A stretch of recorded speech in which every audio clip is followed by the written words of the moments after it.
Chapter 1708. It felt like a simplified version of the current clothes.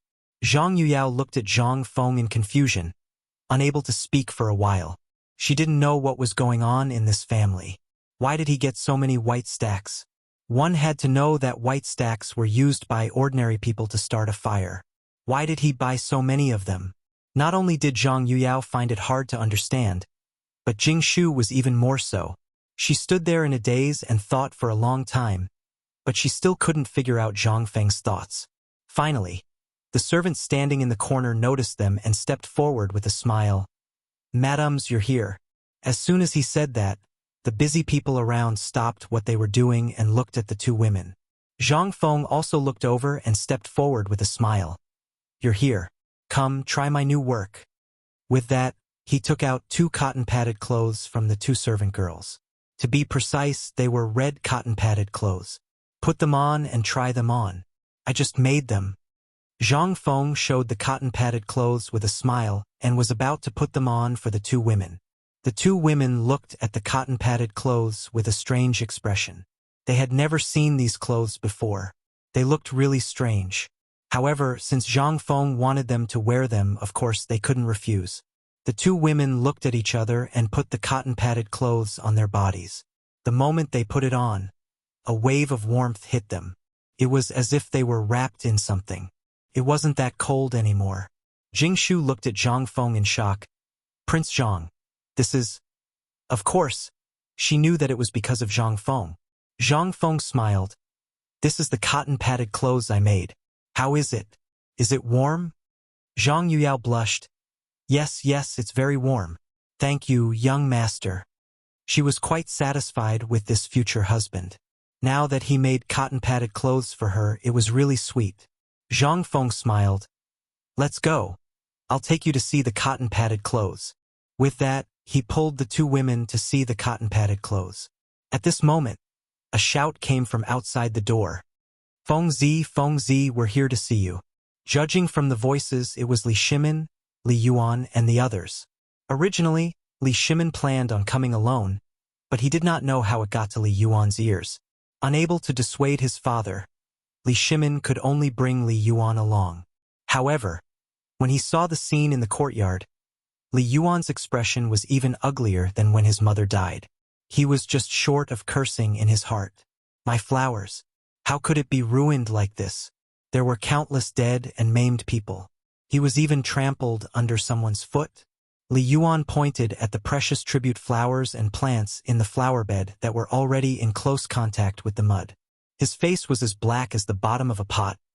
"Kid, tell me, what's going on?" Li Yuan pointed at the flowers and plants on the ground. He was really angry. These were his most beloved flowers and plants. How could he not be angry? Li Shimin was also incomparably distressed. He sent people to plant these flowers one by one. These were all tributes. There were even many that were unique, things that could not be bought with money. They were actually treated like weeds in this kid's place, being trampled by everyone. This motherf asterisk cur. Li Shimin looked at Zhang Feng's face that deserved a beating, wishing that he could go up and give him 2 big slaps. And at this time, looking at the flower bed, his eyes were filled with doubt. Was it right or wrong for the retired emperor to give the resort to Zhang Feng back then? This kid did not know how to cherish it at all. Now, these flowers were ruined like this. Zhang Feng went forward to take a look. Why were these people like this? His heart thumped. But he also did not know what was wrong with him. However, looking at these people's man-eating appearance, he hurriedly laughed. "So it's Lao Li and Old Master. After waiting for a few days, you guys finally came." Li Yuan did not pay attention to the grinning Zhang Feng. Instead, he asked directly, "Let me ask you, what's the matter with these flowers?" At this time, he wished that he could strangle this prodigal son to death. One had to know that at this time, Zhang Feng was stepping on a sand devil's snare. That was a flower that was rare even in the western region. This kind of flower was 3,000 strings of cash per stalk. Even in the black market, it was also extremely rare. Moreover, this kind of flower was very fragrant. Even putting a petal of the sand devil's snare in the sachet could let the fragrance of the sachet last for a month without dissipating. But now, this kid. At this time, Zhang Feng also discovered that something was wrong. Seeing that these people were all looking at his feet, his whole body quivered. He hurriedly retreated a few steps and said in surprise, "Old master. What is this? Why are you all like this? What is this?" Li Yuan was so angry that he almost rolled his eyes. He pointed at Zhang Feng's nose and said, "This is King Sand Devil Snare. This thing, if placed in a sachet, can let the fragrance of the sachet last for a month without dissipating. Moreover, this thing has the effect of refreshing the mind, calming the soul, and sleeping. Do you know how much this thing is sold for on the black market?" Zhang Feng's eyes were about to pop out. Gulp. He swallowed his saliva with difficulty. "How much?" "1,000 taels of gold." Li Yuan said word by word. One had to know that this stock was a unique item in the Tang dynasty. Back then, Li Shimin spent a lot of effort to get this thing. But in the end, the villa was given to Zhang Feng. He also forgot about this matter. Hearing this, Zhang Feng was instantly dumbfounded. 1,000 taels of gold? This King so expensive. He looked at Yu Qigong and the others with a pleading face. Yu Qigong and the others acted as if they did not see it. They greeted each other and chatted with the people around them. Chapter 1709. He didn't care about Zhang Feng at all. This made him so angry that he wanted to curse. CK. Why didn't you say so earlier that it was such an expensive thing? Now that it was like this, instead, he came to curse. However, on second thought, that's not right. This is Lao Tzu's place. Since when was it their turn to point fingers at Lao Tzu's place? After figuring everything out, Zhang Feng's guilt slowly lessened. He coughed softly and said, "I thought it was something special. Turns out that it's just a perfume. Old man, wait for me. When I'm done with the cotton-padded clothes, I'll get you something nice. This thing, it can be said that it's definitely more fragrant than anything you've ever seen." Hearing this, Li Yuan couldn't help but ask, "What good thing are you talking about?" He originally had an ulterior motive. Today, he came mainly for the cotton-padded clothes. Although seeing these precious flowers and plants being ruined, he was so angry that his liver hurt. However, this was something that was given away after all. What could he say? Zhang Feng smiled and didn't say anything. He pointed to the living room not far away. After greeting them, they entered the living room. In the living room, Li Yuan and the others were familiar with the way, as if they were returning to their own home. Zhang Feng was like a landlord, lying on the chair comfortably. He took out a cigarette and shook it on the oil lamp. Smoke rose, and he took a deep breath in his mouth. Looking at Zhang Feng's indifferent look, Li Yuan couldn't help but ask, "Kid, what is the thing you said that is more fragrant than the Sandachira?" Zhang Feng exhaled a mouthful of smoke and said slowly, "Perfume." "Perfume?" Li Yuan was stunned. What was this? Could it be that this kid fiddled with something new again? He looked at Li Shimin, Yu Qigong, and the others who were beside him in confusion. Everyone also had question marks on their faces. They helplessly spread out their hands, indicating that they didn't know. To no avail. He shifted his gaze to Zhang Feng and said with a smile, "Fengzi, what is this perfume? Tell me." "All right, I'll explain it to you." Zhang Feng took a deep breath and looked at everyone. To put it simply, perfume is a substance made from flowers, alcohol, spices, and other fragrant things. After it's made and sprayed on a person's body, the fragrance will last for about 1 to 2 days. It's much better than your sand devil's snare. After saying that, he glanced at the crowd with disdain, as if he was saying that they were a bunch of inexperienced people. "So powerful?" Li Shimin exclaimed. Everyone looked at Zhang Feng in surprise.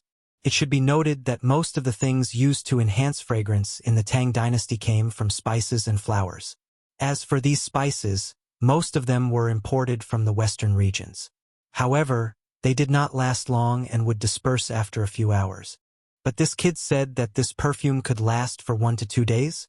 If it was true, it would be another good news for the nobles of the Tang dynasty. "Fengzi, is what you said true or false?" Li Yuan hurriedly asked. Everyone also nodded, their eyes shining. Zhang Feng was somewhat speechless and spread out his hands. Of course it's true. I've already started preparing. When everyone heard that, they instantly thought of the woman from the Xie family that Zhang Feng met a few days ago in Chang, and the dried flowers that she sold. Could it be related to this? Li Yuan's eyes flashed with a touch of heat. He patted Zhang Feng's shoulder and said, "Kid, you?" Without waiting for Li Yuan to finish, Zhang Feng hurriedly interrupted Li Yuan and said, "I'm afraid of you. All right, I'll give it to you first later. Is that okay?" Zhang Feng finally got rid of Li Yuan with great difficulty. When he saw Yu Qigong and the other uncouth fellows repeatedly winking at him, his whole body trembled. "Damn you. The smell on your body can be smelled from several streets away. You still want to use this? F***ck." However, Zhang Feng did not dare to say it out loud.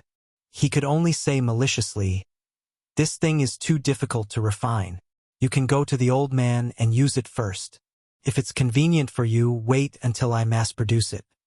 Yu Qigong and the others heard that and felt extremely comfortable. After the few of them were finally released from their state of being lovers of flowers, Zhang Feng came back to his senses and asked, "By the way, why are you here today? Can't be because of this flower, right?" Seeing that the farce was over, Li Shimin pointed at the cotton on Zhang Feng's head and said, "It's because of this flower, cotton." Although Zhang Feng already knew the purpose of their visit, he still couldn't help but ask. Sure enough, these brothers were really in a difficult situation. Even the manufacturing of the guns and cannons didn't require so much effort. Good heavens!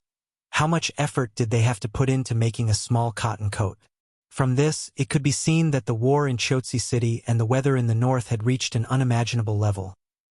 Otherwise, Lao Li and the others would not have come here every 2 to 3 days. Zhang Feng pretended to be surprised and slapped his forehead, saying, "Hey, so it's because of this." She pointed to the closed doors in the backyard and said, "The cotton-padded clothes can be mass-produced now, as long as the cloth can keep up with the demand. Moreover, there are at least 500 sets of cotton-padded clothes in my residence. Don't be a hands-off shopkeeper. Don't be a hands-off shopkeeper. Come and help me. You guys didn't see that I haven't slept for the past few days." Chapter 17:10. Li Shimin was a little speechless. This guy, if you don't pay attention, he will start bragging. Although it is indeed a little busy, isn't your brother just standing there and commanding? However, Li Shimin did not dare to say anything. He hurriedly pressed Zhang Feng on the chair and personally lit a cigarette for him, saying, "Brother, smoke. You've worked hard. It's my fault. How about this, if you need anything, just say it." Seeing this, Zhang Feng's face turned bitter and said, "Lao Li, you just saw it. My residence produces a large number of white sheets, and then it is transported to the weaving factory. The production here is combined with the weaving there, and the production and weaving can be done in one line. Hundreds of cotton-padded clothes can be woven in a day. However, this thing is too. Now, the whole Chang'an city is full of rumors about Lao Tzu, and there are all kinds of rumors." Cough, cough, cough. Li Yuan looked at Zhang Feng's unceasing manner and was instantly stunned. He choked on a mouthful of smoke and coughed again and again. He hurriedly said, "Come on, kid. Don't be so talkative. We are here today for this. If you have anything to say, just say it. Don't talk nonsense. By the way, before that, old man wants to ask you first. Are you sure you can really make hundreds of this thing in a day? Cotton-padded clothes?" Li Shimin also hurriedly nodded. When it came to business, Zhang Feng no longer bragged. Instead, he looked at their faces with disdain and said, "Is what I, Zhang Feng, said wrong? When have I ever told a lie? Not to mention hundreds of pieces, my courtyard is small now. Otherwise, the supply of gauze and cotton cloth can't keep up. Otherwise, 500 pieces a day is not a problem." Everyone widened their eyes and looked at Zhang Feng. Although Zhang Feng's words were a bit exaggerated, when they thought of Zhang Feng's previous industry and the speed of papermaking, everyone was silent at this time. If what Zhang Feng said was true, then no one in the Tang dynasty would freeze to death. The soldiers at the front also had cotton-padded clothes for winter. As for the commoners, they could also generate a series of benefits from this.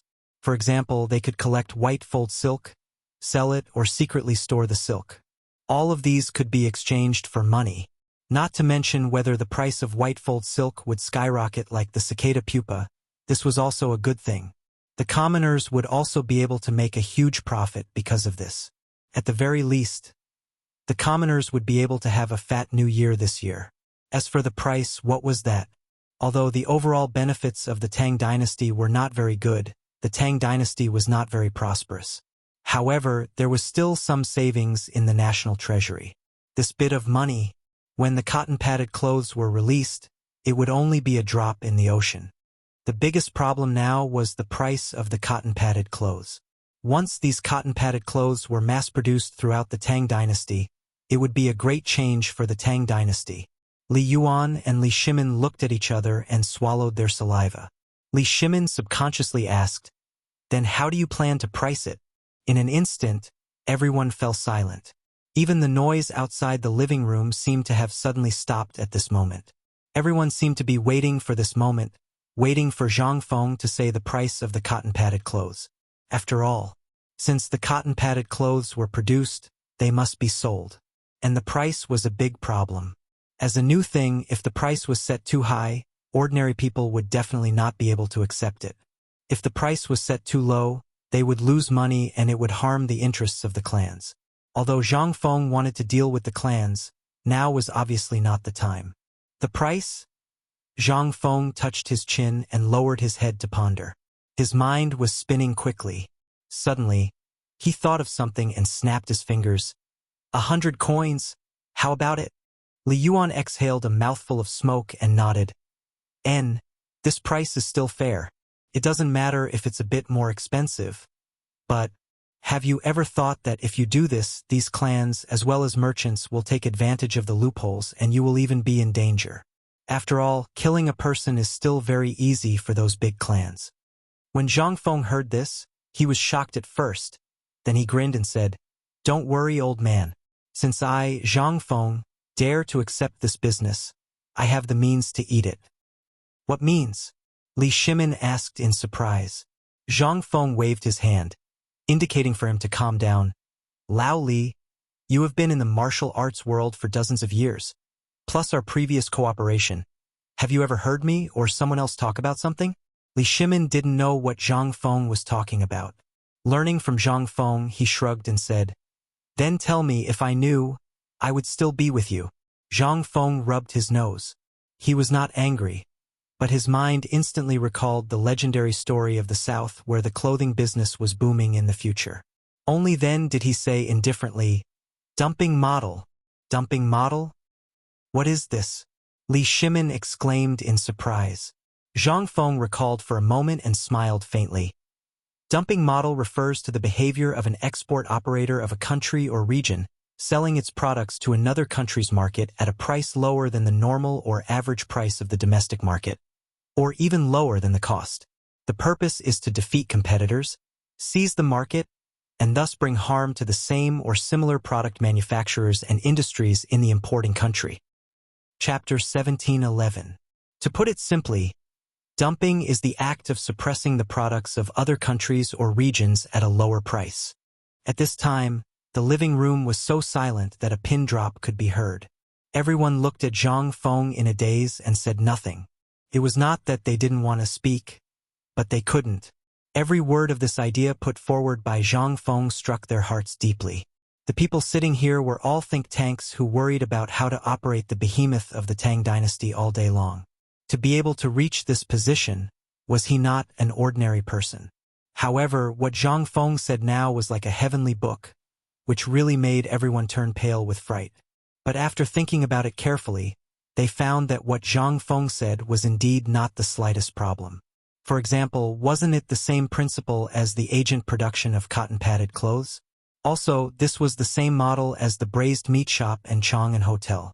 What they needed was just a document and the approval of the Ministry of Works. Just these alone could let them occupy 2/3 of the profit of a piece of clothing.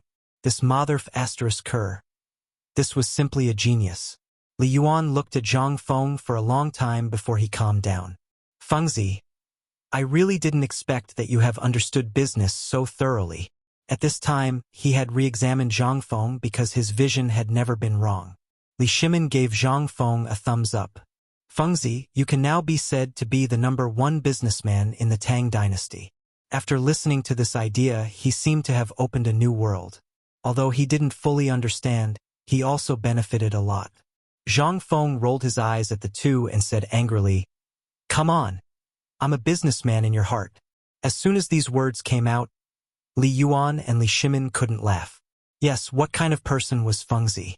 Or what kind of person did he want to be? A businessman? A great scholar? An official? A libertine? Li Shimin stared deeply at Zhang Feng.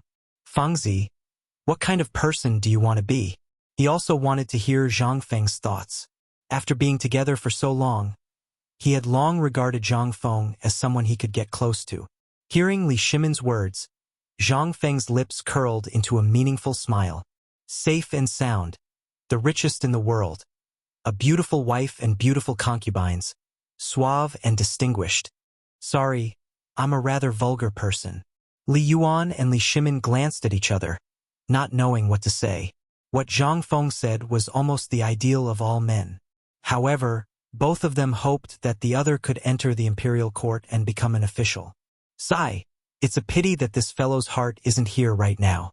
Li Shimin chuckled awkwardly but politely. Your wish is really grand. Zhang Feng smiled proudly. Of course, in order to realize my grand dream, I plan to go to Jiangnan next. Jiangnan? Li Yuan exclaimed. Could be said that he knew that place the best. If he wanted to make a fortune, he couldn't leave Jiangnan. Now this kid wants to go to Jiangnan? And more importantly, Yuqi Yuer is also in Jiangnan. As if seeing Li Yuan's doubts, Zhang Feng smiled and said, on one hand, I'm going to Jiangnan to develop light industry. On the other hand, I'm going to produce silk clothing. Does it have nothing to do with Yuer? Li Yuan asked seriously. He really found it hard to believe that this kid going to Jiangnan had nothing to do with Yuqi Yuer. Zhang Feng sighed deeply. Part of it is also because of Yuer.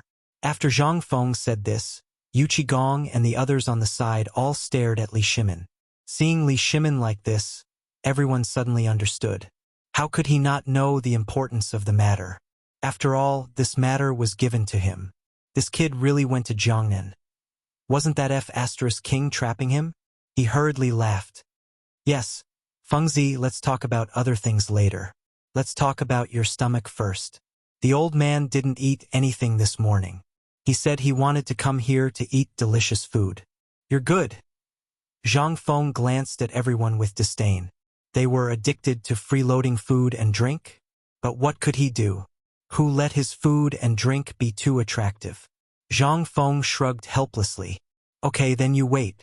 I'll go get you braised pork. By the way, let's have a simple hot pot for lunch. Hot pot. Everyone was a little confused, but they didn't care too much. After all, even if there were exotic delicacies like dragon liver and phoenix marrow today, they wouldn't be in the mood to eat it. In less than 2 hours, Zhang Feng walked into the living room with an irresistible aroma. Without needing Zhang Feng to call, everyone was like hungry wolves. They gathered around the table and started eating and drinking, completely ignoring the etiquette between a ruler and his subjects. What etiquette between officials? This was Fengzi's place, especially that Yu Qigong. Without even moving his chopsticks, he poured himself a large bowl of wine and gulped it down. It attracted a wave of disdain from everyone. Li Shimin kicked Yu Qigong, who was gnawing on a pork shoulder. The latter suddenly raised his head and only understood after a moment. He hurriedly poured wine for Zhang Feng and kept persuading Zhang Feng to drink. Zhang Feng couldn't see Yu Qigong's intentions.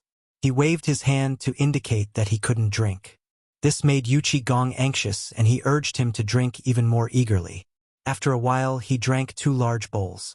After a few bowls of wine, everyone's faces were a little red and they were a little drunk. With the help of the wine, Li Shimin asked, Fengzi, how are your cotton-padded clothes now? Chapter 17:12. Zhang Feng picked up a mouthful of vegetables and put it into his mouth before replying. There's basically no problem with making cotton-padded clothes. Why? Do you want it? Li Yuan put down the wine bowl and curled his lips. Forget it. Isn't it just stuffing some white stacks into the clothes? How simple is it? With your white stacks of clothes, if I want them, I can find someone to make them myself. Why would I need you to send it? Simple? When Zhang Feng heard this, he immediately became dissatisfied. Old master, you don't know what's good for you. Looks like I need to broaden your horizons today. After saying that, Zhang Feng touched his hot cheeks, walked to the door, and shouted, Jingshu, Jingshu, come here. After a while, Jingshu walked over, wearing a red flower-patterned cotton-padded coat. In an instant, Li Yuan and the others sobered up. Yu Qigong also put down the wine bowl in his hand. They touched their hot cheeks and stared at Jingshu with wide eyes. What kind of clothes were these? This was the question in almost all of their hearts, because in their knowledge they had never seen such clothes. Or rather, in their hearts these were strange clothes. Fengzi, this is? Li Yuan pointed at Jingshu and asked in surprise. Zhang Feng patted Jingshu's shoulder and smiled with satisfaction. How is it? This is cotton-padded clothes? Li Shimin couldn't help but cry out in surprise. Then, he seemed to have thought of something. Could it be that this was made with white stacks? Zhang Feng smiled slightly and nodded. You're right. This is the clothes I made with white stacks. TSK. Li Yuan couldn't help but click his tongue. He walked to Jingshu's side and asked, Miss Jingshu, is this clothes warm? How is the effect when you put it on? Jingshu's pretty face blushed slightly, and she turned to look at Zhang Feng. Zhang Feng responded with a smile, indicating that he could speak freely. Seeing this, Jingshu slightly bowed to Li Yuan and said with a smile, replying to Elder Li, the cotton-padded clothes made by Prince Zhang are extremely warm and airtight. Wearing them is like being wrapped in a thick layer of fur, incomparably warm. Moreover, the most important thing is that movement is more convenient and free, reducing a lot of the burden. The moment these words came out, Li Yuan and the others were all dumbstruck. Was there really such magical clothing in this world? Not only can it keep one warm, but it can also facilitate movement? It was truly unbelievable. Li Yuan looked at Jingshu with a meaningful smile. Little girl, you're not saying good things for your sweetheart, are you? Hearing this, Jingshu's pretty face flushed red. She stomped her feet shyly, stole a glance at Zhang Feng, then turned and ran out. Ha ha! Li Yuan laughed loudly and patted Zhang Feng's shoulder. You're really lucky, kid. Yeah, you kid. Li Shimin also laughed at the side. That's right, of course I'm lucky. Zhang Feng raised his head with a smug look. Ha ha! This kid. Li Yuan and the others looked at Zhang Feng's appearance and could not help laughing loudly. After fooling around for a while, everyone returned to their seats. Zhang Feng looked at Li Yuan and said with a slight mystery, Come, elderly, I'll tell you another good thing. When Li Yuan heard this, his interest was piqued. He poured another bowl of wine and quietly listened to Zhang Feng's next words. Zhang Feng took a sip of wine and looked at Li Yuan. Elder, I'm preparing to make a leather jacket next. What do you think? Leather jacket? Li Yuan was stunned. What was this thing? Never heard of it. What is this? Li Yuan could not help but ask. Zhang Feng drank the remaining wine in the bowl in one gulp and said with a smile, Leather jacket is clothes made of leather. Leather can be made into clothes? Li Shimin at the side asked subconsciously. Of course, the clothes made of it are not only warm to wear, but also won't get dirty. Zhang Feng smiled proudly. As soon as these words came out, Li Yuan's eyes turned green, and he hurriedly asked, Then when are you going to make some? Let me try it first. Of course I have to make it.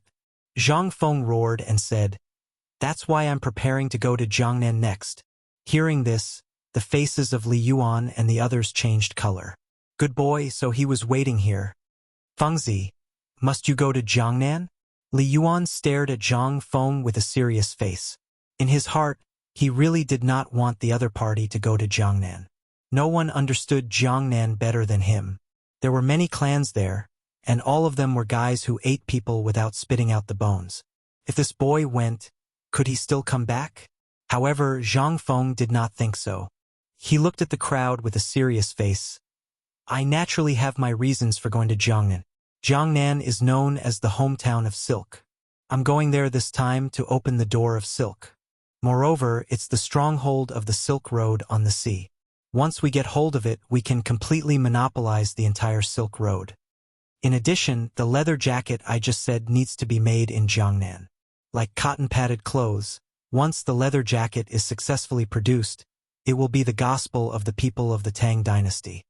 Also, I'm going to see you, At the end of his words, his tone slowed down and he sighed. Li Shimin could naturally understand Zhang Feng's thoughts and hurriedly advised, Fengzi, don't worry, you will be fine. We've sent guards over.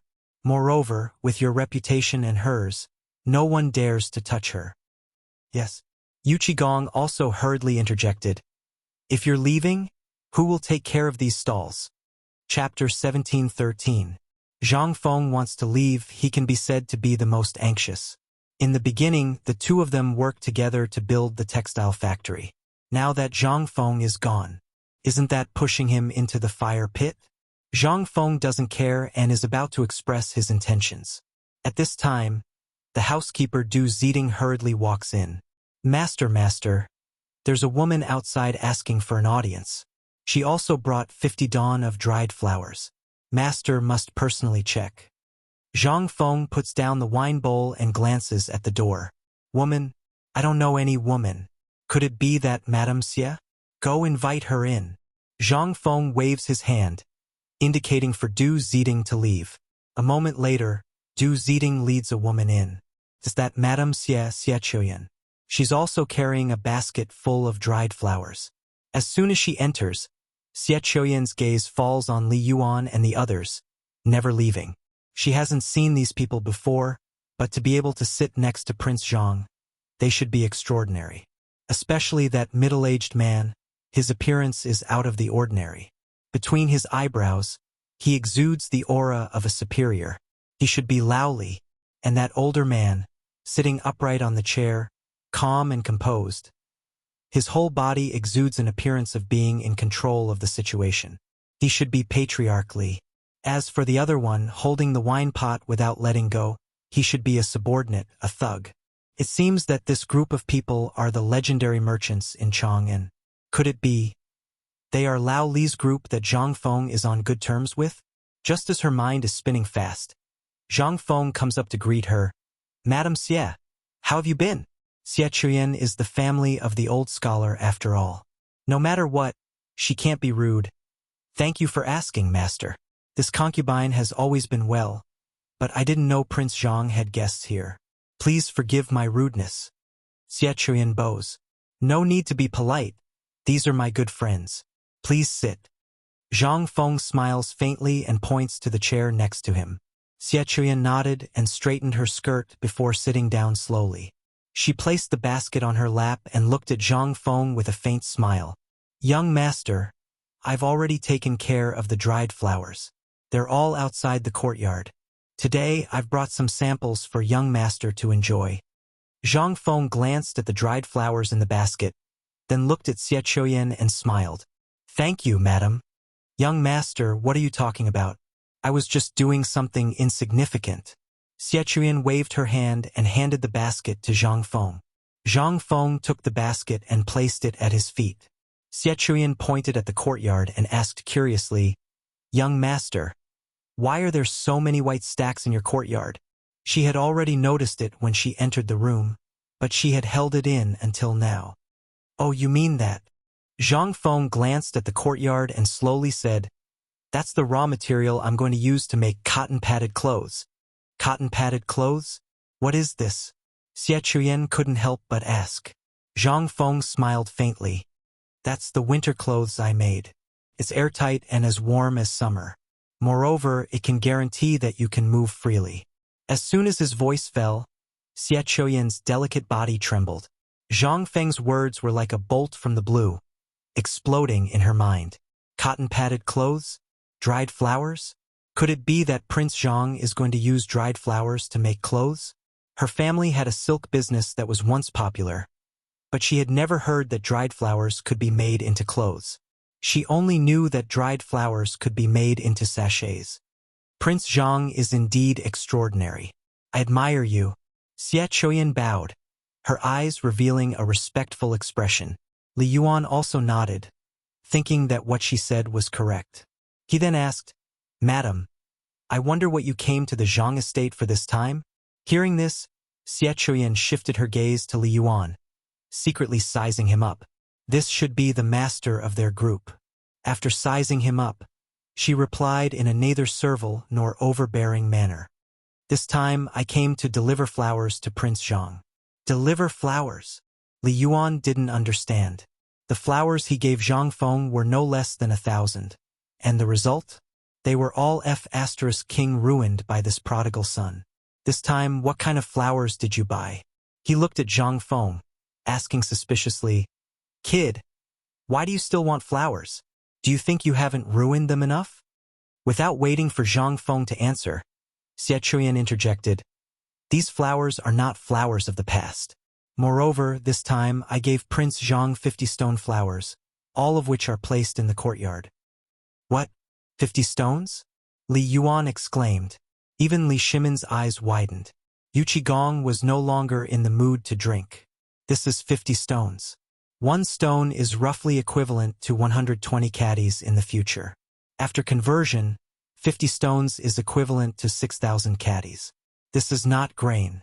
If you eat it slowly, you can finish it one day. What's the use of flowers? It's nothing more than ornamental. However, 6,000 caddies of flowers. How long will it take to appreciate them? At this moment, in their eyes, Zhang Feng had become a prodigal son. Fengzi, what do you want so many flowers for? Li Yuan stared at Zhang Feng with the air of an old man. As an elder, if Zhang Feng went astray, he must pull him back. That's right, Fengzi. If you want flowers, just tell me. I'll give you a few stalks. Li Shimon couldn't stand it anymore and said from the side. Chapter 17:14. Zhang Feng felt a headache coming on and hurriedly said, We'll talk about this later. I'll give you a big surprise then. Then, without waiting for a reply, he shouted at the door, Old Du, go to the accounts room and get some money. Then he looked at Xie Chuyan and smiled. Come, madam, let's have some tea.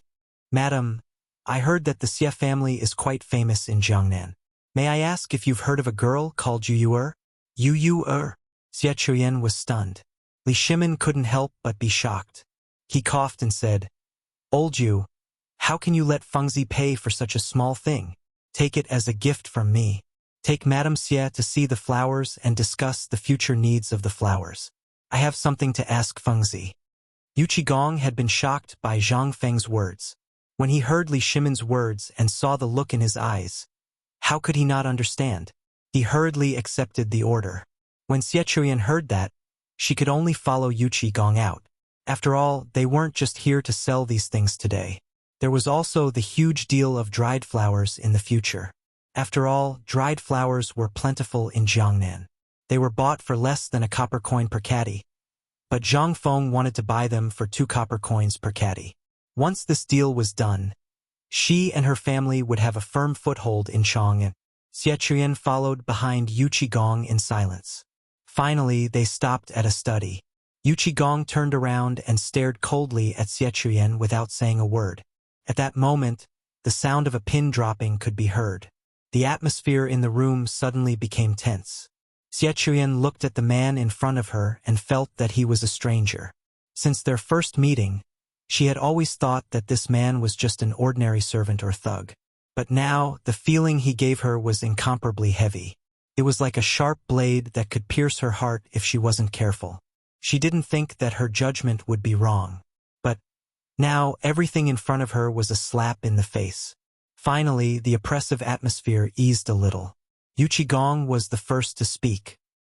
He slowly turned around and stared into Xie Chuyan's eyes. Madame Xie, I am Yu Qigong. The Yuqi family in Jiangnan is my family. What? Xie Chuyan's body suddenly trembled. This person was Yu Qigong? What about the people in the living room? Seeing how respectful Yu Qigong was to those people just now, they must be of a higher status than Yu Qigong. He was even nobler than Yu Qigong. then it could only be the current emperor. She didn't dare to think any further, because she knew that these things had already exceeded her understanding. Her body was trembling slightly, and she didn't dare to raise her head to look at Yu Qigong. She could only secretly shrink her feet and distance herself from him. Seeing this, Yu Qigong nodded in satisfaction.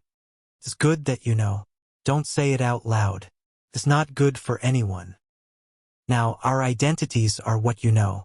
As for Yu, she's the daughter of my uncle Yu Qimeng. Do you understand now? Yu was Yu. Xie Chuyan was stunned.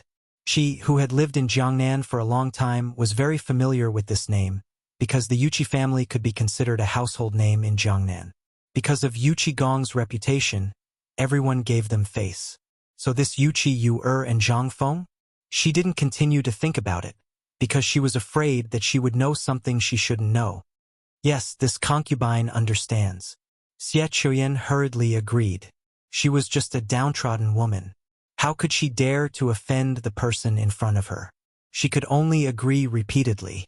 Yu Qigong nodded in satisfaction. Then let's go back. Xie Chuyan didn't dare to say a word of no. She followed behind Yu Qigong from a distance, cautious and cautious. At the same time, in the living room, Zhang Feng was annoyed by Li Shimin's harassment. He was sitting alone in a chair and drinking wine. Seeing this, Li Yuan went up to him and said with a smile, "Fengzi, the cannon you made for me last time almost caused trouble. Shouldn't you compensate me?" Hearing this, Zhang Feng was instantly dumbfounded. He made the cannon himself for you to use, and you still want me to compensate you after causing trouble?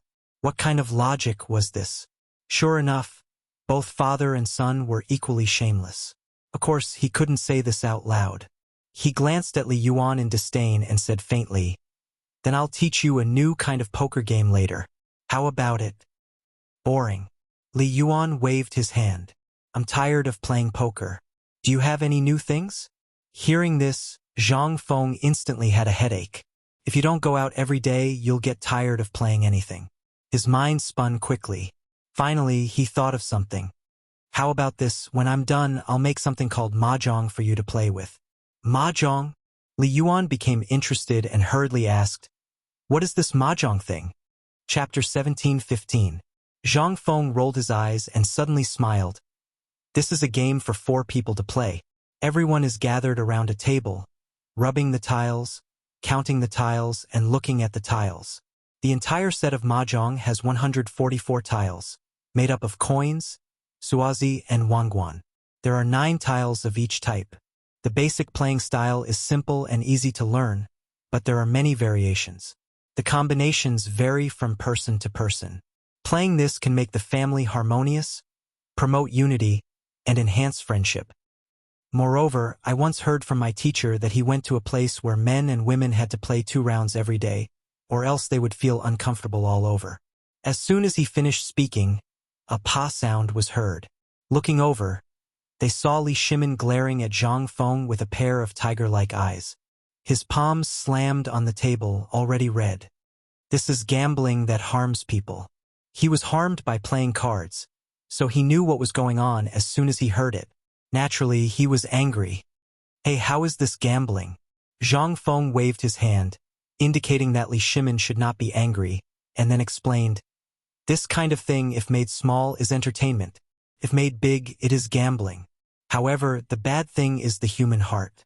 Some people, greedy for benefits, will treat it as a gambling game. This is actually the work of the human heart. As the saying goes, small gambling is good for the mood, big gambling is bad for the body." Yes, Fengzi is right. Li Yuan clapped his hands and cheered, looking at Zhang Feng with a smile. "Fengzi, you have to make it as soon as possible. If you need anything, just tell me." He was cooped up in the palace every day, and was tired of playing cards. Now that Zhang Feng said a new thing, he was naturally the happiest. Zhang Feng nodded, revealing a troubled expression. "It is not difficult to make, but the funds." While speaking, he glanced at Li Yuan from time to time. "Little guy, if you want me to make it for you, then you have to give me some funds." Facing Zhang Feng's annoying look, how could Li Yuan not understand, and was about to speak.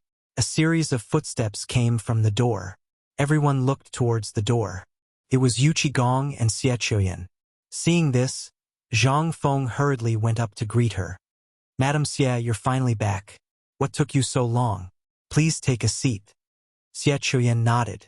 She glanced at Li Yuan and the others from the corner of her eyes, and her gaze finally landed on Yuchi Gong. She didn't find anything strange, so she slowly sat down. Zhang Feng looked at Xie Chuyan and smiled. Madam Xie, you have lived in Jiangnan for a long time. Do you know a woman called Yu Yuer? Xie Chuyan's heart thumped. Wasn't this the Yuchi Yuer that Yuchi Gong had mentioned earlier? She knew a lot about Yuchi Yuer, but Yuchi Gong's words made her hesitate. Should he say it or not? Seeing this, Yuchi Gong quickly winked at Xie Chuyan, indicating for her to tell the truth.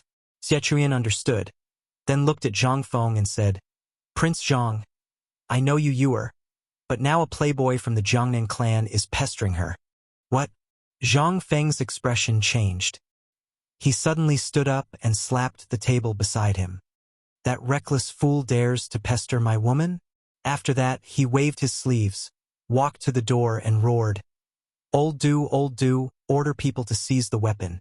Damn it, he dares to touch Lao Tzu's woman. He must be tired of living. Damn it, order people to go to the mountain and get me 3 cannons. Call the security team and go to Jiangnan. Hearing this, Li Shimin and the others' faces turned green. They quickly stood in front of Zhang Feng. Fengzi, don't be impulsive. You can't go to Jiangnan now. The guns haven't been made yet. Yes, if you go, what about the Battle of Chotzi? And now the matter of the cotton-padded clothes hasn't been settled. If you go to Jiangnan, who will take care of this mess? Everyone was talking at once. Zhang Feng glanced at them and fixed his gaze on Li Shimin. I have already taught the people in the courtyard how to make cotton-padded clothes. You just need to call them out and bring them to a place where there is no one around to set up the factory. After that, Zhang Feng ignored everyone. He waved his sleeves and prepared to walk out of the door. Li Shimin grabbed Zhang Feng and said anxiously, Fengzi, you can't leave now. There are so few armors now. If you leave, there will be no one to take charge of the situation. What will happen? Zhang Feng waved his hand and said impatiently, that is only a matter of time. Moreover, the workshop is already on the right track. Can be settled. But how can the workshop work without you? Li Shimin grabbed Zhang Feng and said quickly, isn't he just a playboy? I will immediately contact Lord Jiangsun and send troops to the Jiangnan road to destroy that guy. What do you think? Zhang Feng waved his hand, indicating that there was no need for that. He had his own plans. He had to go to Jiangnan. On one hand, it was to develop silk. Jiangnan was known as the hometown of silk. It was an important place to develop clothes. Moreover, it was close to the coast. These new clothes had to be developed by the coast. After all, it was convenient to transport them by water. On the other hand, it was perfume. Dried flowers were abundant in Jiangnan. It was more conducive to research and development there. Also, it was because of Yu Er. He wondered how she was doing in Jiangnan. Thinking of this, Zhang Feng's desire to go to Jiangnan became more urgent. Fengzi, you can't leave now. Once the cannon is exposed, it will have a great impact on the war in Chotzi. Li Shimin grabbed Zhang Feng and refused to let go. Zhang Feng shook off Li Shimin's arm and said fiercely, enough, Lao Li. Lao Tzu's woman is being chased. If it were you, would you tolerate it? Chapter 1716. Li Shimin nodded awkwardly. He was a king, so he naturally prioritized the country. Why would he care about these personal relationships? However, Zhang Feng was different. He had a different perspective from Li Shimin, so he naturally could not understand. Okay, you're a ruthless person, but Lao Tzu can't do that. Zhang Feng gave Li Shimin a thumbs up and was about to rush out. At that moment, Yuchi Gong moved in a flash and blocked Zhang Feng. Zhang Feng pointed at Yuchi Gong's nose and said angrily, Old you, even you want to stop Lao Tzu? That's your sister. Yuchi Gong patted Zhang Feng's shoulder and said, Fengzi, you can't be impulsive now. The cannon is a top secret. If it's exposed, it'll be difficult to deal with it if people from all walks of life find out. Hearing that, Zhang Feng frowned. He could ignore everything else, but he couldn't ignore the people from all walks of life. After creating so many things, he had already made a huge enemy of the people from all walks of life. Sooner or later, they would have a falling out. It would not be a wise choice to expose it now. Okay then, I can't go now, but I have to go before the new year. Also, you have to ensure yours safety before I go. As for that kid, I'll take care of him. Zhang Feng glanced at everyone and said slowly. Hearing this, everyone was overjoyed. Only then did they feel at ease and agree. Okay, that's not a problem. As long as you've thought it through. Come, sit down and talk. Yu Qigong hurriedly pulled Zhang Feng to sit down, afraid that he would run away. The fight finally ended. Zhang Feng looked at Li Shimin and said, Actually, I've already made the gun. After I'm done with the cotton clothes, I'll leave everything here to you. I'll go to Jiangnan. As soon as he said that, Li Shimin and the others were shocked. What? You made the gun? Li Shimin hurriedly asked. Zhang Feng waved his hand and coldly snorted. Isn't it just a gun? I made it a long time ago, it's just that I haven't tested it yet. Come. I'll bring you guys to broaden your horizons. I'll also hand over the matters to you bunch of hands-off shopkeepers. Lao Tzu is so busy that he's dying. But you guys are so free. Now no one is having a good time. Okay. Let's go up the mountain. Let's go. Yu Qigong agreed with a joyful expression. Ever since he went to the workshop and saw the horsewhips, Mitsubishi bayonets, and other things, he couldn't suppress the enthusiasm in his heart. It was the same for Li Shimin. He was the emperor of horseback, so he naturally loved these things. Zhang Feng left Xiechuan at home while he led everyone to Shao Mountain. The workshop was built on the edge of a cliff on Mount E. The entrance was a cave, and after expansion, it now had 6 floors. Each floor was used to research Zhang Feng's new weapons. The group finally arrived at the entrance of the cave. Zhang Feng led the way in front, Li Shimin and Li Yuan walked behind him, and Yu Qigong brought up the rear. As soon as they entered the cave, a pungent smell of gunpowder assaulted their nostrils. Li Shimin frowned and rolled up his sleeves to cover his nose and mouth. Li Yuan also quickly followed Li Shimin's example. Yu Qigong was the same, his face flushed red from holding it in.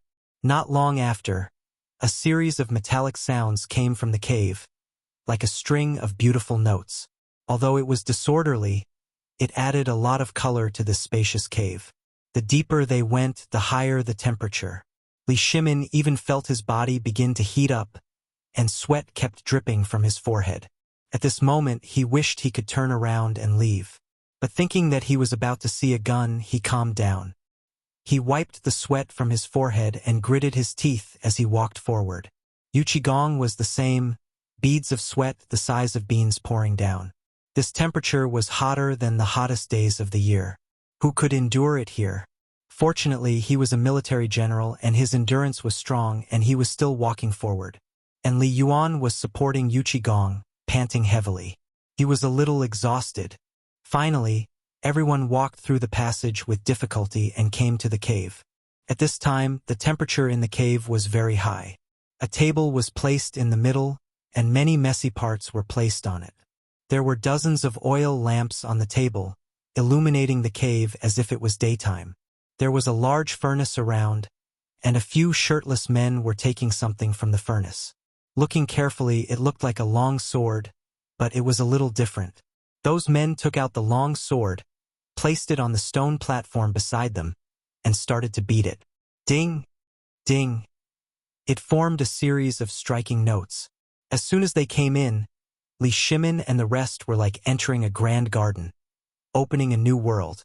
The forging workshop this time was very different from the last time, and there were many new things they had never seen before. They looked around, and finally, their gazes locked onto a treasured sword made of fine steel, completely forgetting about the gun. They could not be blamed for being distracted, but this sword was too strange. The total length of the sword was about 1.6 to 1.7 meters, and the handle alone took up nearly 1/3 of the entire sword. The blade was slender, about 2 to 3 fingers wide, and the cold light was quite intimidating. Feng Zi, isn't your sword too long? Gong took a step forward and carefully examined the long sword. He was a soldier, and he could see the shortcomings of this long sword at a glance. It was too long, and it was not suitable for fighting the enemy. Ordinary people could not use it at all. What's the name of this sword? How do I use it? Li Shimin could not help but ask. Chapter 1717. He had once led troops into battle and was rather passionate about weapons. Zhang Feng thought for a moment and said, "This saber is called a miaodao. It's just the right length and has the characteristics of both a saber and a spear. Can also be used one-handed or two-handed. This makes it easier to utilize the overall strength of the back.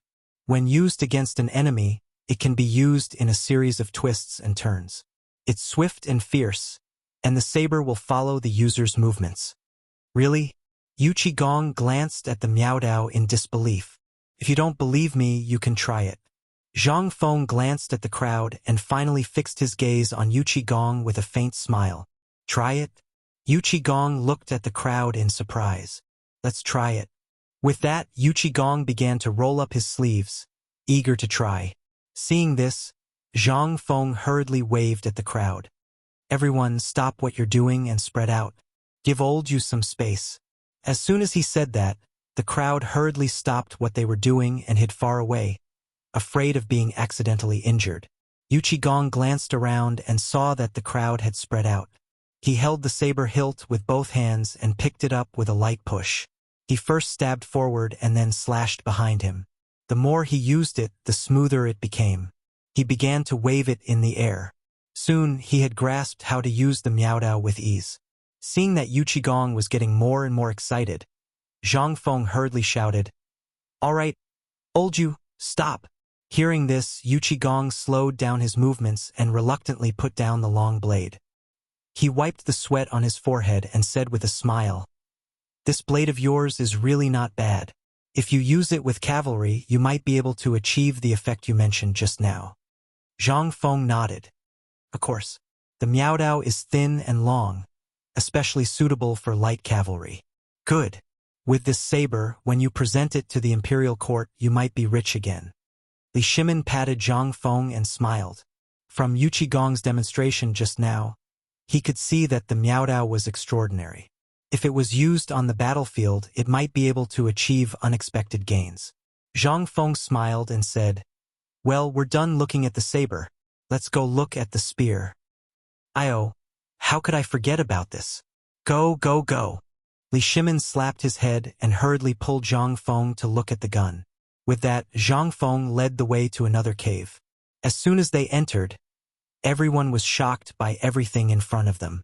There were all kinds of weapons in the cave, as well as some things that he couldn't even name.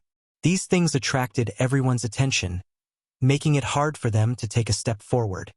"Feng Zi, these are?" Gong pointed at the weapon and spoke first. As a soldier, the only thing that could attract him was his weapon. "Those are the ones I created earlier." Zhang Feng was very satisfied with everyone's performance and smiled. Li Shimin pointed to the rows of long poles beside him and asked, "What about these?" Zhang Feng smiled and said, "Those are the firearms I mentioned before." "These are the firearms?" Li Shimin exclaimed. He hurriedly picked one up and looked left and right. Other than the fact that it looked strange, he couldn't figure out what was so powerful about it. This thing was like a long pole. How could it be used to kill enemies? Could it stab the enemy to death? Just as Li Shimin was puzzled, Gong also picked up a firearm and held it in his arms, unwilling to let go. "Feng Zi, how many of these do you have? Give me some." Zhang Feng asked curiously, "What do you want them for?"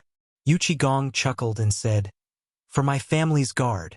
Hearing this, Zhang Feng immediately rolled his eyes and said, "These are not for you to play with. I'll make you something called a pistol someday." No. Gong still refused to let go and looked as if the gun belonged to him. "You have a bad memory. Can you really remember it when the day comes?" Zhang Feng was speechless, but he still tried to persuade him. "Don't worry. I'll make it for you when the time comes. I haven't used the gun in your hand yet. It's dangerous. Dangerous." Gong jumped high and hurriedly threw the firearm down. He glared at Zhang Feng and said, "Why didn't you say it was dangerous earlier?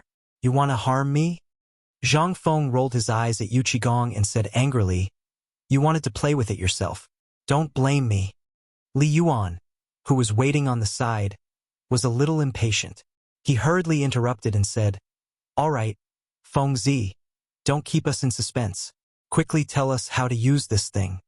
Hearing this, everyone's gazes converged onto Zhang Feng, and they had curious expressions. Zhang Feng smiled and bent down to pick up a firearm. He looked at everyone and said, "It's simple. There's a cartridge in this firearm. Fill it with steel balls and gunpowder, then pull the trigger. The steel balls shoot out and it can kill the enemy." After that, Zhang Feng bent down to pick up a handful of steel balls and showed them to everyone. "These are steel balls. They're also used to kill enemies. You can kill enemies with just this little thing." Li Shimin took a steel ball from Zhang Feng's hand with a look of shock. He felt that his worldview was about to collapse. How could something as simple as an iron sheet be used to kill enemies? Then wouldn't the swords and sabers he used in the past be useless? Yu Qigong was the same. He looked at the steel balls in Zhang Feng's hand and found it hard to believe. How could this strange weapon with steel balls kill enemies?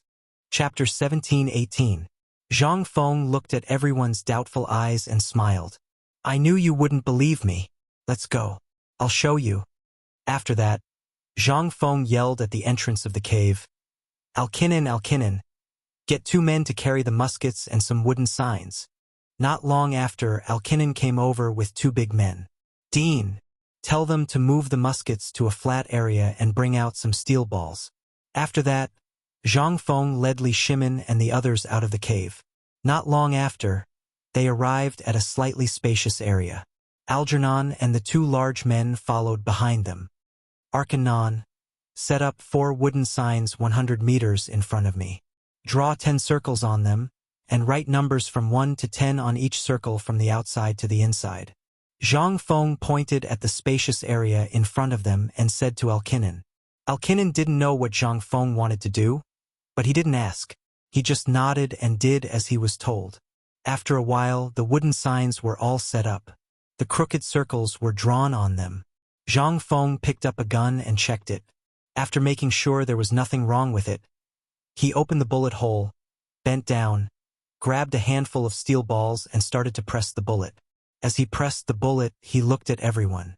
"Now, I'll show you how this thing kills the enemy. Hurry up, kid. Don't waste time." Yu Qigong and the others rubbed their palms together and looked at Zhang Feng with sparkling eyes. At the same time, they were also very curious about how this thing killed the enemy. If this thing was useful, they could get some and send it back to the border guards. Zhang Feng rolled his eyes at Yu Qigong. He had finished pressing the steel balls in his hand. After checking again and making sure there was nothing wrong, he placed the butt of the gun on his shoulder. The eyes, the bullet hole, the crosshairs, and the wooden board were all in the same line. The series of actions were done perfectly. Although it looked good, it was actually his first time shooting a gun. He looked at the wooden board and was still a little nervous. After hesitating for a while, he finally pulled the trigger. Bang! A 3-foot-long flame burst out from the barrel of the gun, and in an instant, a steel ball flew out. Just then, a rustling sound came from the surrounding forest. Suddenly, a flock of frightened birds flew out and scattered in all directions. Li Shimin and the others covered their ears tightly, as if they had heard something terrifying. "What are you guys standing there for?" Zhang Feng put down his gun and glanced at the crowd as he asked doubtfully. Li Shimin was shocked, his eyes wide open. "Brat, why didn't you say that the sound of this gun is so loud?" "Yeah. Did you do it on purpose?" Li Yuan shook his head, his face full of dissatisfaction. "Sorry, I forgot to mention it." Zhang Feng smiled awkwardly and quickly changed the topic. "Let's go. Let's see how the planks are." With that, Zhang Feng walked straight to the wooden plank. Everyone rolled their eyes at Zhang Feng and followed closely behind. "Sai, that's not right. I clearly saw the steel ball fly out." Zhang Feng held the wooden plank and looked left and right, but he could not find any traces of the steel ball. It seemed that he had missed the target. Seeing this, Yu Qigong looked at Zhang Feng with disdain. That's it? Zhang Feng was instantly dumbfounded. He touched his head, not knowing what went wrong. A moment ago he was still showing off. Look at my divine weapon. The next second, he was slapped in the face by reality. This was too much of a slap in the face. Thinking of this, Zhang Feng quickly covered it up. This is just a test. It's normal to have problems. Hearing this, everyone was happy. Alright, Fengzi, don't do it. That's right. Everyone makes mistakes sometimes. Don't bother. Hearing this, Zhang Feng immediately jumped up. What are you talking about? Who am I, Zhang Feng? Why would I make a mistake? Why would I do such a thing? Just you wait, I'll give you another shot, watch carefully. As he spoke, Zhang Feng ran back to his original position, picked up the gun, and looked at it. He thought to himself, damn it, what's going on? I made this gun according to my grandfather's gun in my memory. There's nothing wrong with it. Could it be that I made a mistake? After fiddling with it for a while, he confirmed that there was nothing wrong with the gun. Zhang Feng pressed down on the steel ball again and placed the gun on his shoulder. He prayed in his heart, please don't make a mistake. Otherwise, where would Lao Tzu put his face? After praying, he suddenly pulled the trigger. With a bang, the gun barrel emitted a tongue of flame, and the wooden sign shook. I hit it, I hit it. Zhang Feng hurriedly threw down the gun and ran toward the wooden sign excitedly. For a newbie like him, hitting the target was not an easy task. Hearing this, the crowd also gathered around, their gazes converging on the wooden plaque. At this time, the steel ball was fixed on the number 9, a few centimeters more and it would have missed the target. Old Master Li Lao Yu, come, take a look, this is my gun, this is the power of my gun. Zhang Feng crossed his arms in front of his chest, glanced at everyone, and said with a proud face. Li Shimin looked at the wooden sign. Although he did not know what the numbers were for, he could see that the gun was not very powerful. After all, it could not even penetrate the wooden board. Chapter 17:19. He curled his lips and said disdainfully, it's all right, but its power is mediocre. Can't even penetrate a wooden board. Also, its accuracy is too bad. What? Zhang Feng couldn't take it anymore. He glared at Li Shimin and said, what do you know? This is just a basic product that I developed. A mere gun is nothing. In the future, I'll make a gun that's 100 times more powerful than this gun. That's a real divine weapon. It can take the enemy's head from 1,000 miles away without a sound. As soon as he finished speaking, everyone trembled. Killing people from 1,000 miles away? This was a goddamn heaven-defying divine weapon. If there was really such a thing, would the Tang dynasty be afraid of anything? They would be able to sweep through the Turks and Gogurians. In a moment, a terrifying plan began to brew in Yuqigong and Li Shimin's minds. Feng Zi, when will you make that thing you mentioned? Li Shimin grabbed Zhang Feng, his eyes shining. Seeing Li Shimin's expression, Zhang Feng was instantly amused.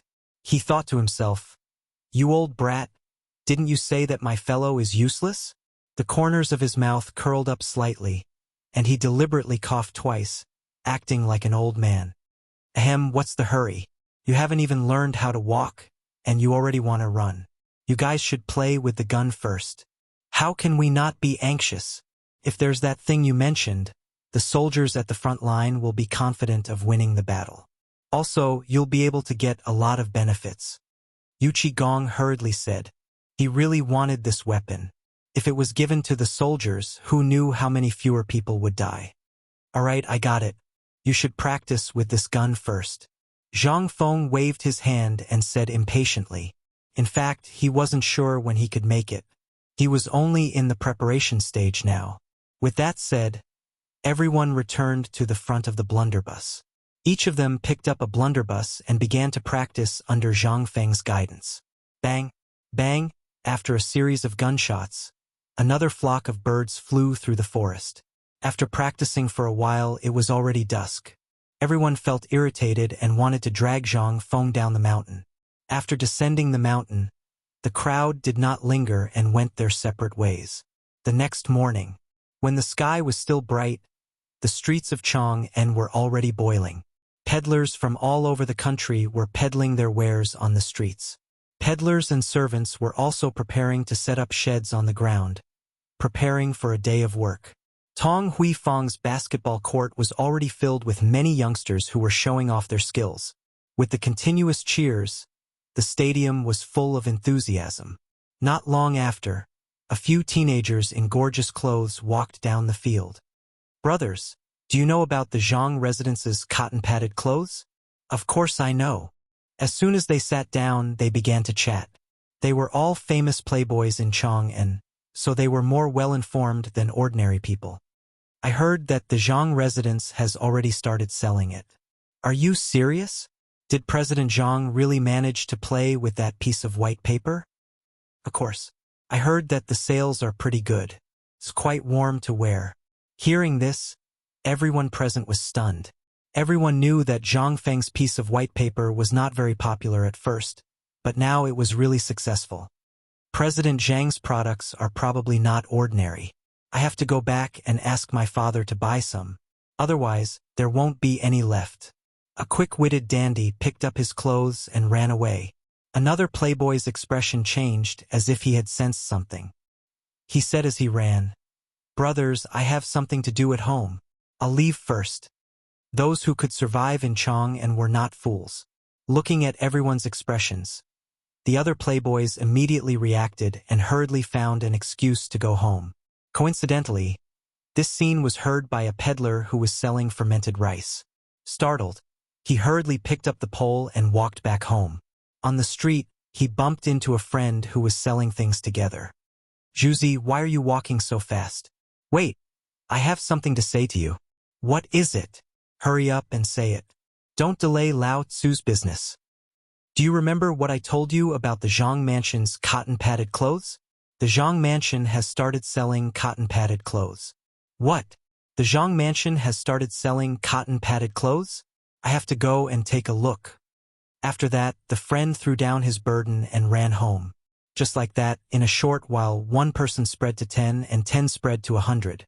The whole street of Chang, and began to crazily talk about the cotton-padded clothes. At first, everyone said that the cotton-padded clothes were invented by President Zhang to help people survive the winter. Later on, everyone said that the white paper in the cotton-padded clothes was a divine item from the heavens. Some even began to spread rumors that the white paper was a gift from the heavens, and then a divine person like President Zhang was sent to benefit the Tang dynasty. After that, the people of Chang'an quickly took action. They went home to take their money and prepared to go to the Zhang Mansion to buy the clothes. At the same time, in a rich family's home in Chang'an City, a thin and tall man sat in the main seat, holding a teacup and sipping tea. This man was a rich silk merchant in Chang'an City. His name was Zhao Xian, and he was shrewd and good at scheming. At this time, a figure stumbled into the hall. "Master." Zhao Xian was startled and took a closer look. Turned out to be a servant. He scolded angrily, "You dog! Why are you running? Is there a dog chasing you?" Chapter 17:20. The servant gasped and swallowed his saliva before saying, "Master, Zhang Mansion's cotton-padded clothes are on sale. The news has spread all over Chang'an." "What?" Zhao Xian's expression changed slightly, and he slowly put down the teacup in his hand. He had long heard that Zhang Feng made clothes with white folds. He had laughed at Zhang Feng before, but he didn't expect him to do it. It was really unexpected. After thinking for a while, he looked up at the servant and asked, "How are the cotton-padded clothes?" The servant hurriedly cupped his hands and said, "Zhang Mansion's cotton-padded clothes are selling very well. They will be out of stock soon, and countless people are flattering them, saying that they are a gift from God to benefit the Tang dynasty. Now many people are rushing to Zhang Mansion to buy them." Hearing this, Zhao Xian frowned more deeply. He clenched his right fist and began to pace in the hall, thinking to himself. As a businessman, it was his nature to not do anything without profit. Zhang Feng's cotton-padded clothes were now a hot topic. If it was really as good as the rumors said, he would undoubtedly make a profit by taking action in time. But everything was just a rumor. That would be a loss. Thinking of this, he suddenly remembered the academy. Zhang Feng could build an academy, so he wouldn't do such a thing that would damage his reputation. Moreover, with his identity, if he really did such a thing, he wouldn't be able to establish himself in Chang'an. Zhao Xian suddenly turned around and waved his sleeves, saying directly, "Inform the accountant to withdraw half of the money. Ask the butler to take people to buy Zhang Feng's cotton-padded clothes as soon as possible." The servant nodded and ran out quickly. Zhao Xian withdrew his gaze and began to pace in the hall with his hands behind his back. He kept muttering, "Since I have decided to buy, I have to buy more. This money is not enough. I have to go out and borrow some money to buy all the cotton-padded clothes in Zhang Mansion." After that, Zhao Xian stepped out of the door. At this time, the gate of Zhang Mansion was crowded with people. It seemed that there was no end in sight. Those pushing empty carts and those with money all looked at Zhang Mansion. Why hasn't President Zhang's cotton-padded clothes started to be sold? That's right. I'm dying of anxiety. I brought 300 copper coins with me today. I'm going to sell a few pieces of clothing for my wife and children. I brought 500 coins. If you buy too much, you can resell it. Just as everyone was filled with anticipation, the door to Zhang Mansion opened and a person walked out. It was the housekeeper, Du Ziding. Du Ziding first cupped her hands towards the crowd, then said with a troubled expression, "Everyone, I'm sorry, but today's cotton-padded clothes are sold out. Please come back next time." As soon as his voice fell, it attracted a wave of resentment from the crowd. How did they sell so quickly? There's no place to spend the money I prepared. How preposterous. Everyone complained in dissatisfaction. After a while, seeing that there were still no cotton-padded clothes from Zhang Mansion, they left resentfully one after another. From time to time, all kinds of discussions could be heard from the huge crowd. A tall and thin man whispered, "Have you heard? Someone conveniently brought a few cotton-padded clothes from the Zhang Mansion." F***CK. How did you know? I have a relative who works in Zhang Mansion. He heard about it. What are you waiting for? Hurry up and find your relative and buy some cotton-padded clothes to wear. After saying that, the man was about to pull the tall and thin man away. "No way, why should I take you there? I'll pay, right?" After saying that, the man handed a string of coins to the tall and thin man. The tall and thin man took it, nodded with satisfaction, and quickened his pace with the man. The speaker didn't mean it, but the news spread. In an instant, the news spread to the ears of the rich families in Chang'an. They were all rubbing their fists and preparing to purchase this batch of exposed cotton-padded clothes. But how could it be so easy? The cotton-padded clothes had been bought out by Niu Weili, Zhang Shan, Chen Tong, and others. Everyone could only sigh at Zhang Mansion, but secretly hoped that the next cotton-padded clothes sale would come sooner. The golden crow fell in the west, and the jade rabbit rose in the east. At this time, Chang'an was already under curfew. There was almost no one on the street, only the night watchman beating the clapper. Bang! It's midnight, safe and sound. As the night watchman passed by, a group of soldiers in new combat uniforms strode onto the street. They were the patrolling soldiers of Chang'an City, patrolling at irregular times every night. It was just past midnight, so it was time for them to patrol. As they walked past, a small house suddenly lit up, and 3 or 5 figures could be seen in it. Inside the house, 5 people were sitting around a table. All of them were burly and had fierce eyes. The leader had a knife scar on his face, which made people feel very uncomfortable. These people were spies sent by the Turks to the Tang dynasty. They were responsible for spying and intelligence, and they rarely met if there was no important information. "Chief, I just heard that the dean of White Deer College in the Tang dynasty invented a kind of clothes. After wearing it, it's airtight and you won't feel the cold of winter." "What?" The face of the leader, Scarface, changed and he slapped the table. "Old Five, have you found out that the Tang dynasty really has such a good thing?" The man called Old Five nodded, indicating that he was sure. Seeing this, Scarface's mouth showed a cruel smile. How can the people of the Tang dynasty deserve such a divine thing? This kind of thing should be owned by us noble Turks. Chapter 17:21. As soon as he finished speaking, the crowd reacted violently. Chief is right. The Tang dynasty doesn't deserve to own such a divine object. Our people are still suffering from the cold. We should take the divine object away. The scar-faced man glanced at the crowd and nodded with satisfaction. This was the effect he wanted. He waved his hand to signal them to stop, and then a cold light flashed in his eyes. He said, "Lao Wu, take everyone to scout the place and find out the truth. We'll take action tomorrow night." "Yes, Chief." Lao Wu put his right hand on his chest and smiled viciously. Then, the scar-faced man blew out the candle, and the room fell into darkness again. At the same time, not far away in the Tubo embassy in the Tang dynasty, in a large room, a man in his early 30s was sitting in the main seat. His face was as yellow as wax, and he didn't look very good. He was Jin Ikuin, the envoy of Tubo in the Tang dynasty. Two young men were standing in the middle of the hall. They were thin and short, and their average height was less than 1.6 meters. They were Tubo spies who collected information in the Tang dynasty. Jin Ikuin glanced at them, changed his sitting position, and said slowly, "Wu Min, what important information do you have for me? Tell me." The man called Wu Min glanced at his companion, and then looked at Jin Ikuin and said slowly, "Your Excellency, we heard that the Tang dynasty has just invented a divine object." "Oh?" Jin Ikuin was a little surprised and asked directly, "What divine object?" "It's a kind of clothing. It's said that after wearing it, you can resist the cold and even become an immortal." "What?" Jin Ikuin directly slapped the table and stood up. He stared at Wu Min and said word by word, "Have you found out? You didn't miss anything? Where is the divine object now?" Hearing this, Wu Min lowered his head and glanced at his companion from the corner of his eyes, as if he was asking something.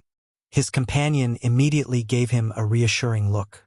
Only then did the shaman raise his head in a hurry and say, "Yes, sir, we've asked around. The divine object is in the hands of the Dean of White Deer College in the Tang dynasty, and it has been on sale since yesterday." With his hands behind his back, Jin Ikuin's face darkened. He began to pace on the high platform, muttering as he walked, "The Tang dynasty robbed so many of our livestock before. Why should our people suffer from hunger and cold while they enjoy themselves here? How preposterous." With that, he glanced at the two of them and said in a deep voice, "Continue to keep an eye on White Deer College. If there's any news, let me know immediately." The two of them looked at each other, nodded, and walked out the door. Not far from the Tubo embassy, the Tuyuhun embassy was also getting restless. In a dark room, there was a square table in the middle. An oil lamp on the table illuminated the faces of the three people sitting around it. The leader was an older middle-aged man. His head was wrapped in a square scarf and he had a mustache. He was Wu Kaishao, the Tuyuhun ambassador to the Tang dynasty. On his left was a skinny young man in green. The other one was in red. He also looked like he hadn't eaten for a few days. "Sir, we've confirmed that the cotton clothes invented by the Tang dynasty can resist the cold. It's a divine object for us Tuyuhun." "What?" Wu Kaishao slapped the table and stared at the person who spoke. "Is this true?" The young man in green nodded. The young man in green nodded and said seriously, "Yes, sir. The clothes have already been on sale. In less than half a day, they were all sold out by the rich merchants in Chang'an. I heard that a few of them are still out there, but they haven't been found yet." Wu Kaishao stood up slowly and walked to the window. He looked at the scenery outside as if he was thinking about something. After a while, he turned around and said, "Continue to ask around. It's best if you can get a set of clothes." Hearing this, the two of them looked at each other and said in unison, "Yes." Then they stood up and walked out the door. Only Wu Kaishao was left in the room, thinking about something. On the main street of Chang'an, a few sneaky figures were floating around. They were masked and dressed in black. They quickly disappeared into the night.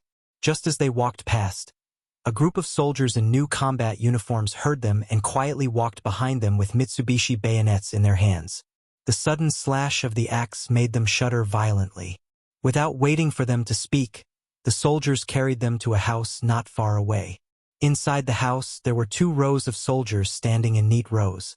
There were a few dead bodies in black on the ground. Sitting next to the dead bodies was a person. It was Gong. He was playing with a Mitsubishi bayonet in his hand. At this moment, footsteps came from outside the door. Hearing this, Gong looked at the door and saw a few soldiers in new combat uniforms escorting a few men in black. It was the same people from before. "Sir Yuchi, we've captured a few more men in black." Gong stopped playing and stabbed the Mitsubishi bayonet into the table. He said in a deep voice, "Come forward." The soldiers dragged the man in black in front of Gong and pulled down the mask on his face. Gong looked at them and narrowed his eyes. He said sternly, "Who are you? Who sent you?" Chapter 17:22. The men in black glanced at Gong coldly, then turned their heads to the side and remained silent. "Looks like you're all stubborn," Gong sneered. "I love stubborn people. Since you don't want to talk, then die." Then Gong looked at the soldier beside him and gave him a look. The soldier understood and dragged the men to the side of the corpses. He took out the long sword at his waist and finished them off with one slash. Seeing this, Gong took out a cigarette from his waist and flicked it over the oil lamp on the table. He put it in his mouth and took a deep puff. He exhaled the smoke and muttered to himself, "This is the 5th batch tonight. Chang'an is going to be chaotic." Then Gong glanced at the men in black squatting in the corner and frowned. These people were just caught, but they were from Jinla, Tubo, and Tuyuhun. The Tang dynasty was on good terms with these countries, so he couldn't just kill them. But after interrogating them for a long time, there was no result. Should he kill them or let them go? Gong was stumped. He glanced at the men in black, then looked at the soldier beside him and said, "Lock them up. Don't let any of them escape." Then he turned and walked out of the house. The next day, early morning. As the morning bell rang, the morning court officially began. At this time, the hall was filled with officials holding white jade tablets. They all looked solemn and serious. Li Shimin sat on the dragon throne and looked down at everyone. "Greetings, Your Majesty." The officials bowed. "Everyone, please rise." Li Shimin waved his hand and gestured for everyone to rise. After getting up, Gong stepped forward and bowed. "Your Majesty, last night, a large number of Tubo, Tuyuhun, Indian, Turkic, and even Goguryeo spies appeared in Chang'an. They seemed to be after that cotton coat." "What?" Li Shimin's eyes flashed with disbelief. He knew that once the cotton coat was revealed, the foreign ambassadors in Tang would definitely take action. But he didn't expect to catch so many in one night. From this, it could be seen how tempting this thing was to them. These places, especially Goguryeo, the Turks, Tubo, and Tuyuhun, did not have a good winter. Almost every year, it was up to the heavens to see if they could survive. But now it was different. Feng Zi had created such a thing. Once this thing flowed into these places, what would the consequences be? Li Shimin knew this better than anyone else. It was almost as if the cold no longer affected or weakened them. This was not a good thing for the Tang dynasty. However, the most troublesome thing right now was Tubo and Tuyuhun. Although there were plans to target them, these plans were still in progress. Furthermore, whether or not he should give it to her was a difficult question. Li Shimin knew that the reason these envoys did not come to court today was probably because they were considering the matter of the missing people last night. Once they recovered, then tomorrow's morning court session, Li Shimin's expression could not help but change. But he still flicked his sleeves and said calmly, "Minister Yuchi, what do you think about this?" At this moment, the officials in the court were in an uproar. Previously, they had thought that this was rather baffling. After all, the Tang envoys were always very low-key in Chang'an. How could such a thing happen? But what did His Majesty mean? The Emperor meant. Could it be that all of this was real? For a moment, the court was in an uproar. What? The Turk spies? Why did these spies come to the Tang dynasty? Could it be that these guys have some bad intentions? On the dragon throne, Li Shimin frowned and glanced at the crowd. Seeing this, little Gizi hurriedly shouted in a sharp voice, "Stop arguing. Hearing little Gizi's words, everyone quickly stopped talking and stood respectfully in place.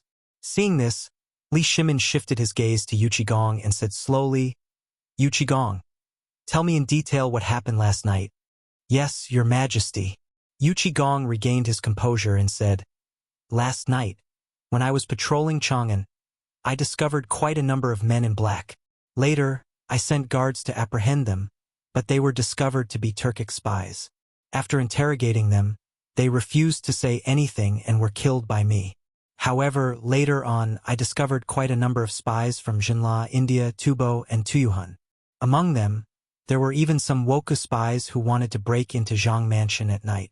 I didn't dare to make a decision. Hearing this, Li Shimin frowned. The Turks and Indians were easy to understand. They were just spies for some information. Just kill them. But why would these Woku pirates break into the Zhang residence at night?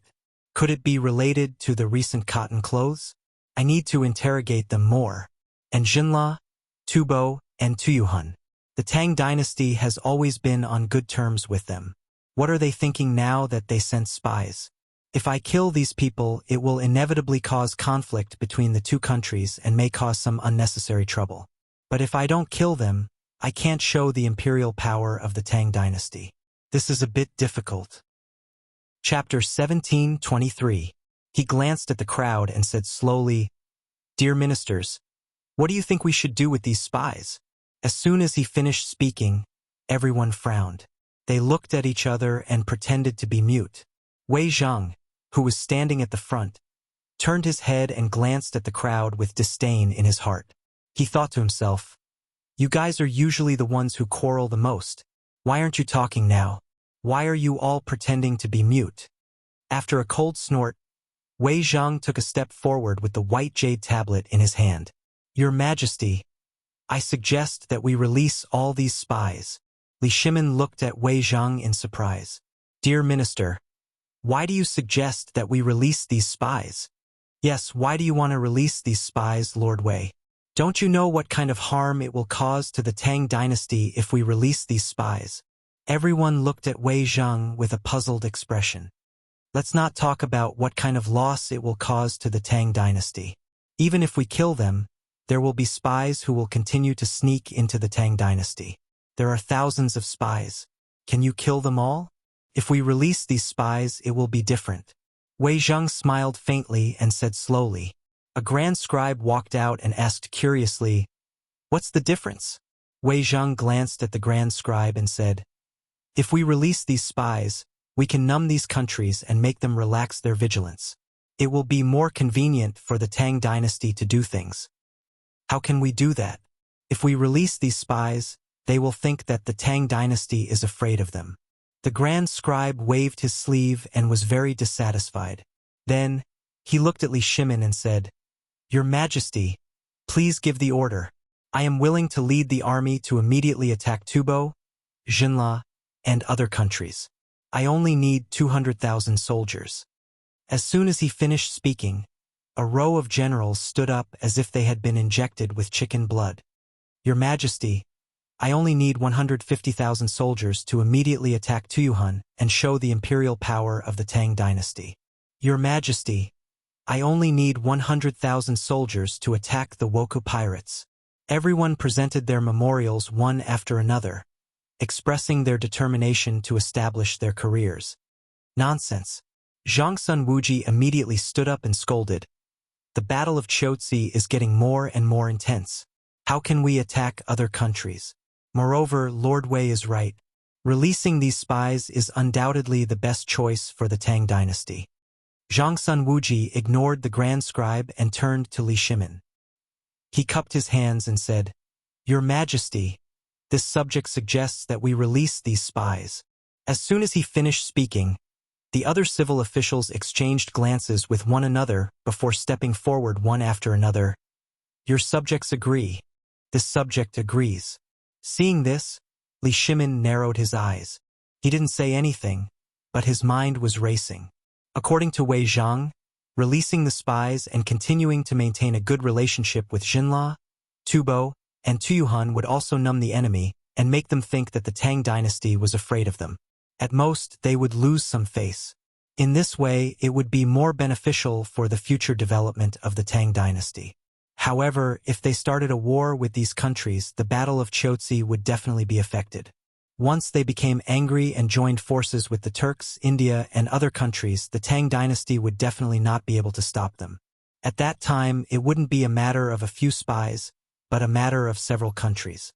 Forget it, it's better to release these spies. After making up his mind, Li Shimin glanced at the crowd and said in a deep voice, "I have decided to release the spies." As soon as he finished speaking, the faces of the generals changed.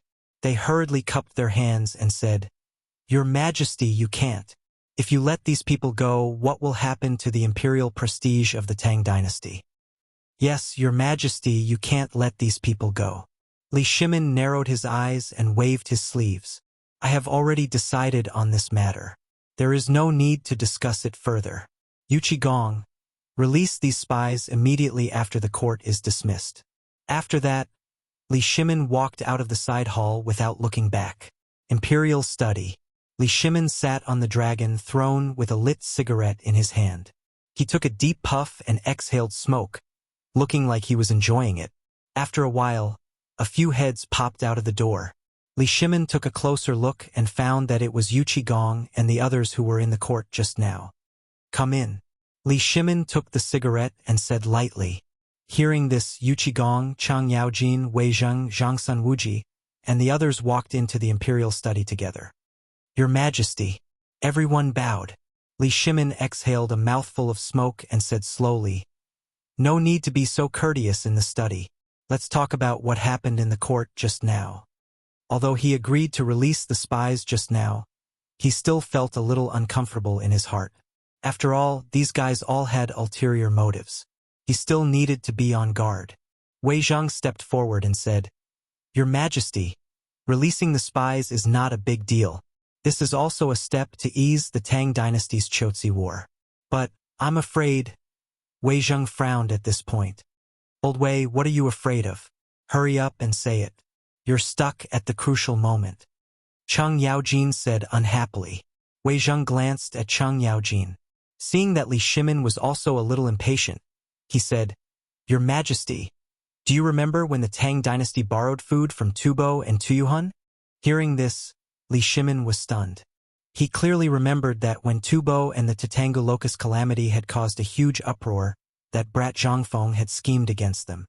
That was how the matter of borrowing food came about.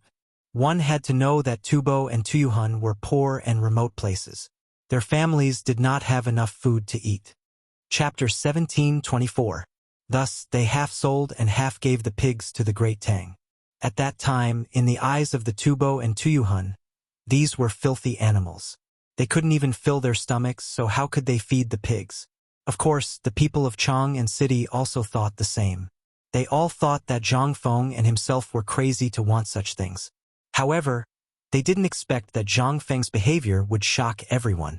He used inferior pork to make braised meat and began to sell it in Chang and city. At first, people couldn't accept this thing. Later, people gradually tried it until they were fascinated. Thinking of this, Li Shimin felt a burst of satisfaction. After all, this matter made him proud. He smiled and said, "Of course I remember. What's wrong? My dear minister." Wei Zhang sighed secretly and said, "Your Majesty, have you ever thought about what if Tubo and Tuyuhun ask us for food this time?" Hearing this, Li Shimin frowned. He really didn't think about this problem because Tubo and Tuyuhun didn't mention this matter at all.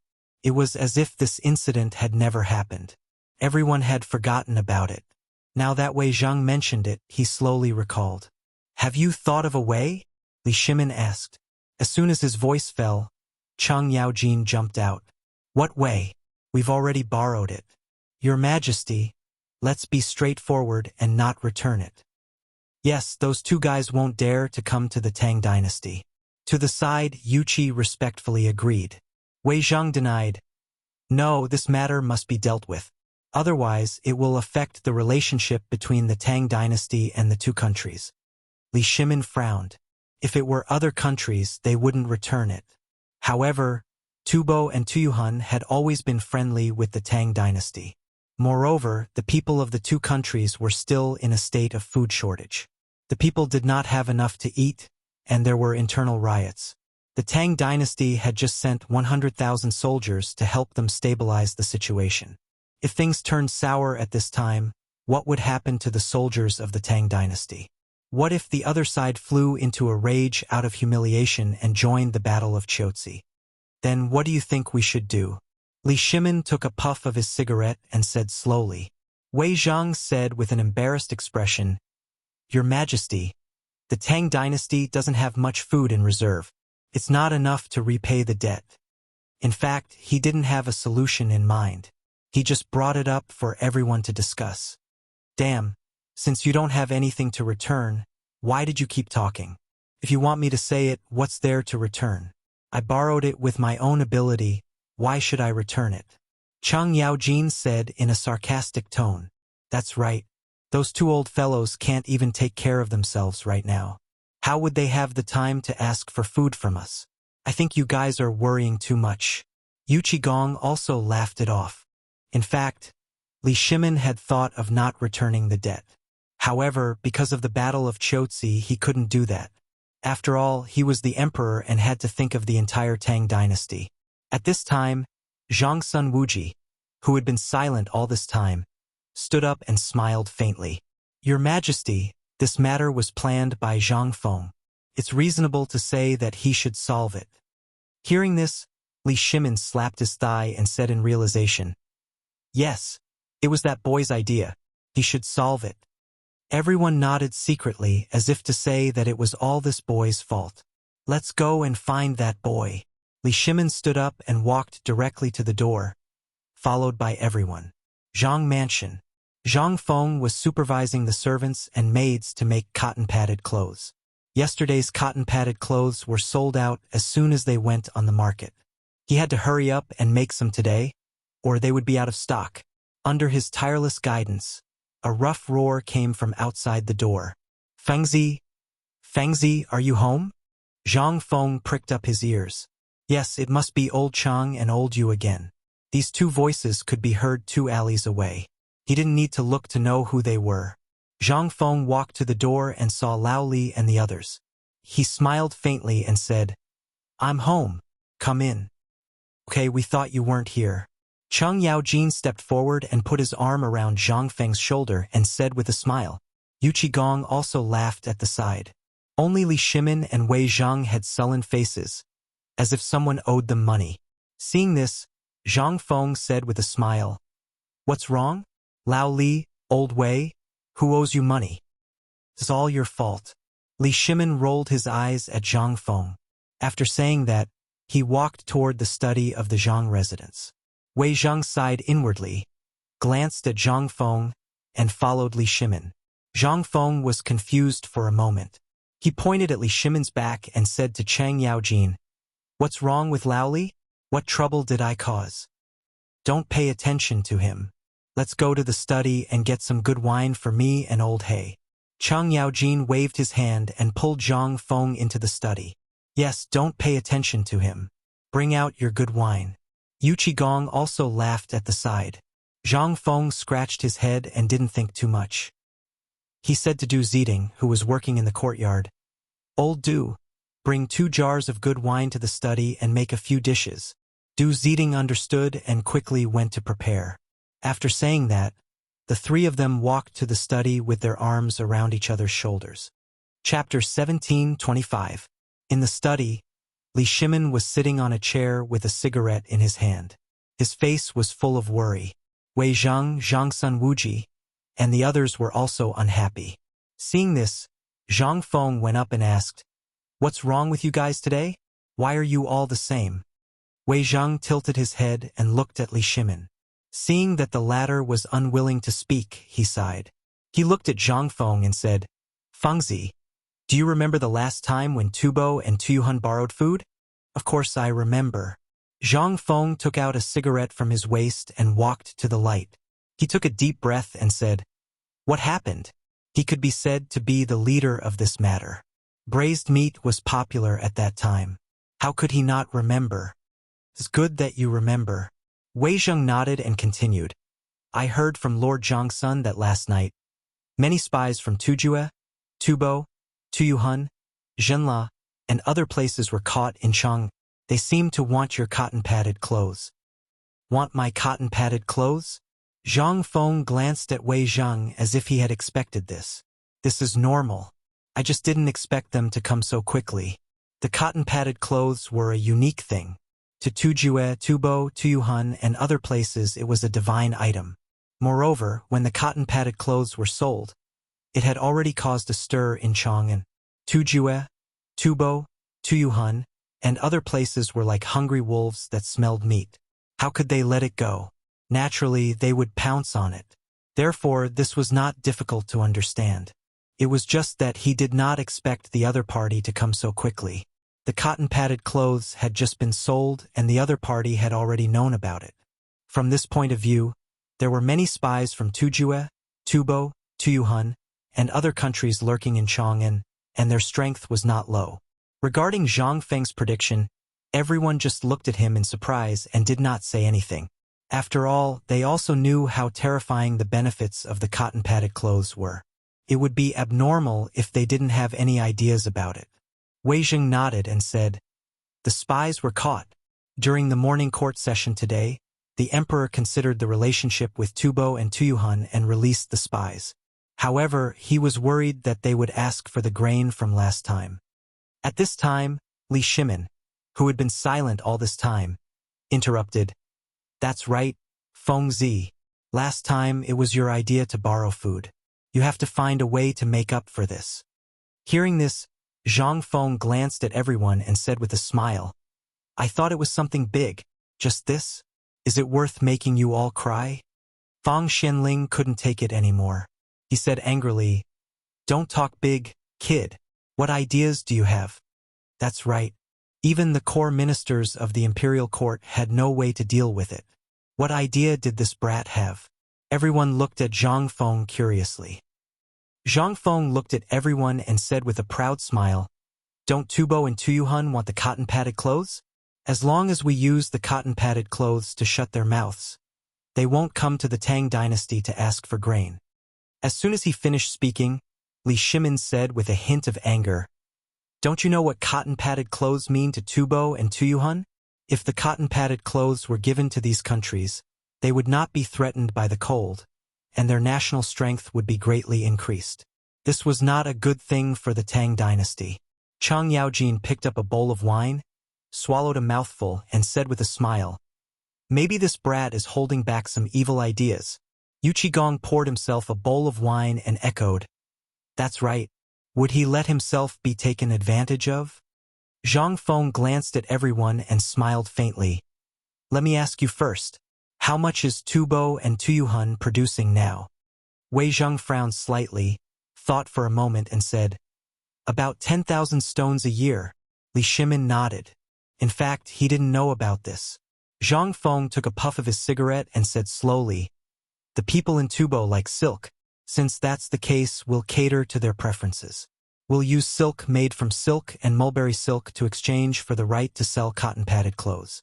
In other words, we'll sell them the right to sell the cotton-padded clothes. If it doesn't work, we can also get some leather products. They're cold all year round, so we can shut the mouths of those Tubo people." Li Shimin frowned as soon as he finished speaking. Exchanging cotton-padded clothes and mulberry silk for the right to sell cotton-padded clothes would make these two countries dependent on the Tang dynasty in the long run. After all, they were cold all year round. Once the cotton-padded clothes were shipped there, they couldn't leave. However, the other party was not a fool. Would they agree? Li Shimin looked at Zhang Feng and asked, "Will they agree with what you said? And it's a little too obvious?" After all, anyone with a discerning eye could tell that this was squeezing the savings of the two countries. The other party might not agree. The current situation doesn't allow them to disagree. Zhang Feng waved his hand and said directly, "We have the initiative now, so we have to be straightforward. Moreover, there's no need to say more about the use of cotton-padded clothes. They will naturally understand. After all, there's a lot of profit in this matter. If they take it, not only can they shut the mouths of those starving people, but they can also stabilize the hearts of their people and stabilize their situation." This will only be beneficial for the Battle of Chiaotzi. Because if things go wrong, this battle is likely to lead to an all-out war between the Tang dynasty and the Turks. Chapter 1726. Speaking of this, Zhang Feng seemed to have thought of something. The war between the Tang dynasty and the Turks? Wasn't it the second year of Xingguan that was recorded in history? And now it was the winter of the second year of Xingguan. Wasn't that the Turks were coming soon? Thinking of this, he frowned. The attack of the Turks was recorded in real records. It was definitely not groundless. Now they were facing the attack of the Turks, and there were less than a few months left. It seemed that he had to prepare something. Li Shimin saw Zhang Feng's expression and thought that it was not feasible. So he quickly asked, "What's wrong? Fengzi, is it not possible?" Zhang Feng shook his head, and a trace of worry flashed in his eyes. "It's not about the Tubo and Tuyuhun, but I thought of something else." "What is it? How could she make a reckless brat like you so worried?" Chang Yaojin laughed at the side. He was right. Zhang Feng had always acted like a cynical boy, and there were not many things that could make him worry. Chang Yaojin's words aroused everyone's curiosity. Looking at everyone's puzzled faces, Zhang Feng sighed and said slowly, "This winter, the Turks will come to the Tang dynasty to kidnap." Before he finished speaking, Li Shimin's body suddenly shook, and the cigarette in his hand fell to the ground. He looked at Zhang Feng in horror. "Fengzi, is what you said true?" "Yes, Fengzi, this matter can't be joked about." "Fengzi, how did you know?" Everyone's eyes widened, and they looked at Zhang Feng in surprise. Now, the Tang dynasty and the Turks were at war, and both sides were on high alert. How could they come to the Tang dynasty to kidnap? In other words, the Turks no longer had any other forces to come to the Tang dynasty, so there was no reason for them to plunder the Tang dynasty. Zhang Feng glanced at the crowd, paused, and then said, "I heard my master mention this by chance. He said that there will be a huge snowstorm in the Turks this winter. Due to years of war, frost, drought, and other natural disasters, countless cattle and sheep will be frozen to death. Even people will not be spared. This is the main reason why the Turks came to the Tang dynasty to plunder." "What?" Li Shimin exclaimed. "The Turks can freeze cattle, sheep, and people to death." He had heard of his master, Zhang Feng, more than once. He could be said to be a prophet. Previously, he had predicted a plague of locusts, and in the end, a plague of locusts had really appeared. He didn't have the slightest doubt that there would be a blizzard in the Turkic Khaganate. Originally, he had been worrying about the war in Chiaotzi and not having a chance to attack the Turks. This was simply a heaven-sent opportunity. As long as he suddenly launched a surprise attack on the Turks, he would definitely be able to win by surprise. Li Shimin quickly asked, "Fengzi, did your master say anything else? For example, if we take this opportunity to attack the Turks, will we be able to win?" Chang Yaojin and Yu Qigong at the side heard this and instantly became spirited. They also knew that Zhang Feng was talking about his master, so they naturally believed him without a doubt.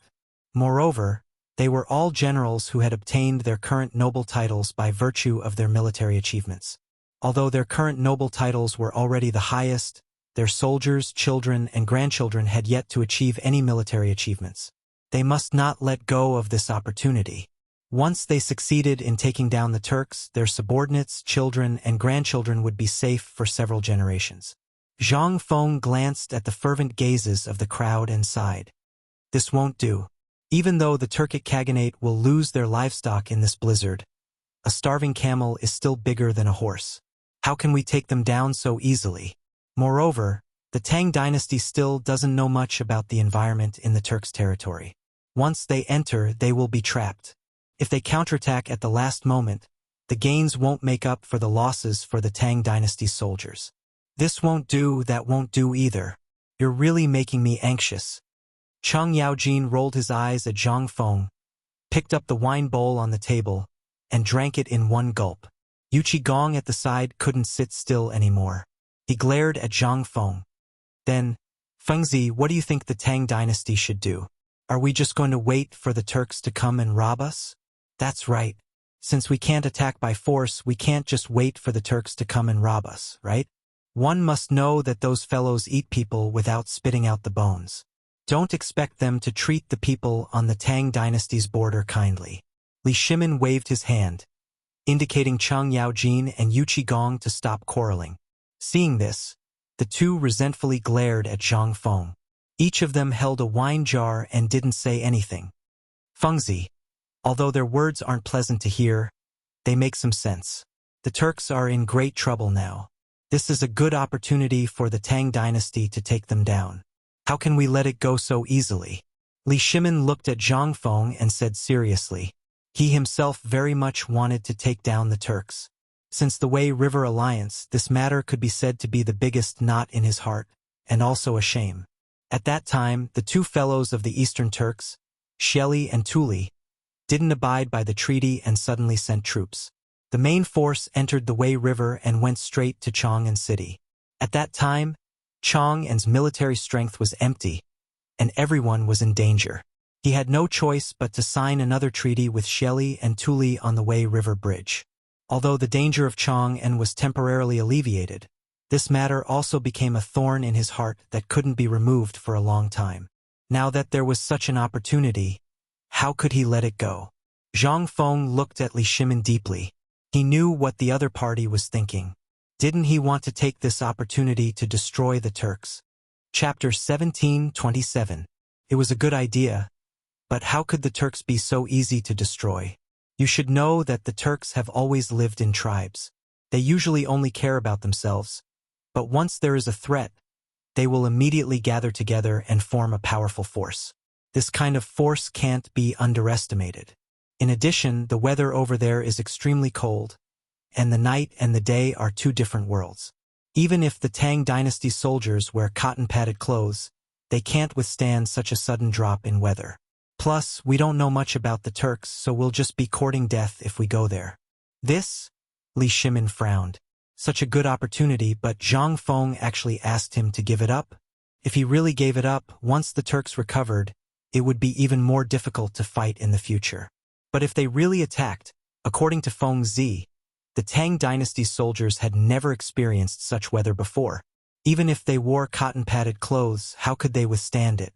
Moreover, the Tang dynasty didn't know much about the Turks. If they were ambushed or shot, the Tang dynasty soldiers would die in a foreign country. The most important thing was the counterattack before death. He himself was a commander in war, so he deeply understood that the potential before death was very terrifying. Li Shimin sighed, looked at Zhang Feng, and asked, "Then, Feng Zi, if the Tang dynasty doesn't attack, how should we deal with the Turks?" Even if they didn't attack, they had to take some precautions. They couldn't let this guy get any benefits. Hearing Li Shimin's words, Chang Yaojin and Yu Qigong immediately lost their patience. The wine in their hands was no longer fragrant. They threw away the wine jar and looked at Li Shimin. Why not? If these bastards are not killed sooner or later, they will be a threat to the Tang dynasty. The two were filled with righteous indignation and high spirits. They were a little selfish and wanted to earn some merits for their descendants and subordinates. But more than that, he wanted to get rid of this scourge for the Tang dynasty and protect the people of the Tang dynasty. After all, they were the Duke of Yi and Duke of Lu of the Tang dynasty, so they were aware of this. Seeing this, Li Shimin glared at the two of them. Only then did they angrily sit on the chair and pant. Zhang Feng glanced at Chang Yaojin and Yu Qigong. He took a deep puff of his cigarette and exhaled the smoke. Then, he looked at Li Shimin and said slowly, "Actually, I can understand old Chang and old Yu's feelings. Those bastards must be killed, but not now. The most important thing for us now is to lay out the plan." "Lay out?" Li Shimin asked in surprise. "How?" Just now, when he saw Zhang Feng's expression, he knew that he had a way. Otherwise, he would not have told him the news so easily. Zhang Feng swept his gaze across the crowd and said seriously, "Firstly, scorched earth and cleared fields. This scorched earth and cleared fields is a vicious strategy. You have to be vicious to your enemies and to your own people. Aren't those Turks going to invade Great Tang and plunder resources at the borders?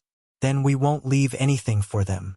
As long as you tell the Lord Zhongsun to let the Lord Zhongsun submit a memorial to His Majesty, Let the soldiers at the border take the people and flee to Chang'an. Before they leave, burn the houses, kill the livestock, take the gold and silver, and everything that can be taken. If we don't leave anything for the Turks, I'll see what they will rob." Li Shimin narrowed his eyes. Obviously, he was thinking carefully. The scorched earth strategy had been recorded a long time ago. Sun Yu of the Three Kingdoms had used this strategy. Although he destroyed his own things, he also dealt a heavy blow to the Turks who came to rob. They could not rob anything. Without supplies, they would be less of a threat to the Tang dynasty. Wei Zhang stroked his beard and said, "This strategy is good. At least it can make the Turks return empty-handed." Zhang Sun Wuji and Fang Xianling also nodded secretly, thinking that this strategy was feasible. "Fengzi, go on," Li Shimin reminded him. Zhang Feng nodded and continued, "The second strategy is to attack the mind. As I said just now, although the Turks are powerful, they are pieced together by tribes. Once people are separated, their beliefs will be different. For example, the Eastern Turks worship the wolf god, the Western Turks believe in the longevity heaven, and the Eastern and Western Turks are composed of various tribes. Among the tribes, there are other beliefs such as the fire god, the water god, the god of plagues, and so on." Li Shimin nodded and said, "Indeed, the Turks have many beliefs. Almost every tribe has its own god. Because of different beliefs, there are long wars between the tribes, and the casualties are not less than that of a war. However, what does this have to do with what you said? He was the ruler of a country. Naturally, he had to understand the habits and customs of his opponents. Only in this way could he win every battle. Long ago, he heard that there was a dried wolf bone in the tent of the leader of the Eastern Turks. That was the heavenly wolf god, which was their belief. The Western Turks believed in the longevity heaven. They believed that everything in front of them was given by God. Therefore, they would pray 3 times a day, including during meals. Chapter 17:28. In addition to these, there were many other beliefs. But why did this guy mention this now? Wei Zhang and the others were also confused. Zhang Feng said with a smirk, "Most of the Turks are ignorant, so there are many gods. Their beliefs are so modeled that there must be feuds between the tribes. It was only because Shelley forced them to live together. Think about it. If someone who has a big grudge against you suddenly speaks ill of you, can you accept it? Of course not." Yu Qigong jumped 2 feet high. "I knew this guy was not a good guy. Turns out that he was waiting for this." Zhang Sun Wuji narrowed his eyes and smiled. "You want to use the gods of the Turks to make a fuss, don't you?" Li Shimin suddenly understood. "I knew it. This guy took such a long detour with me. Turns out that this is the reason." Zhang Feng smiled but said nothing. Yu Qigong was a little confused. "What do you mean? What's the use of the Turk stuff?" Cheng Yaojin patted him on the shoulder and said with a smile, "You don't know this, do you? This guy wants the Turks to have internal strife." "That's right." Zhang Feng nodded and said, "The Turks have many gods. As long as the Tang dynasty sends people to set up a conspiracy, spread some rumors, sow discord, and criticize each other, in less than a day, the Turks will bite each other and have internal strife. Moreover, we can use the gods to talk about the blizzard. Don't they believe in the gods? This is a good opportunity to push the blame of the blizzard onto the god's head, making all the Turks think that the other tribe worshipped the wrong evil god, causing this blizzard. This way, the entire grassland will fall into chaos." Yu Qigong finally understood. He slapped Zhang Feng on the shoulder and said sarcastically, "Why didn't I see that you were so bad before?" He used to think that this kid was just frivolous, but now it seemed that he was really full of evil tricks. Cheng Yaojin glanced at Zhang Feng with some dissatisfaction. "Yeah, not only is he full of bad ideas, but he's also a miser. We've already finished our wine, but he doesn't even know how to refill it. What do the two of you know? Although this plan is a little poisonous, the Turks don't need to talk about morality." Li Shimin rolled his eyes at Cheng Yaojin and Li Yundong. "That's right. What's the point of talking about morality when dealing with Turks?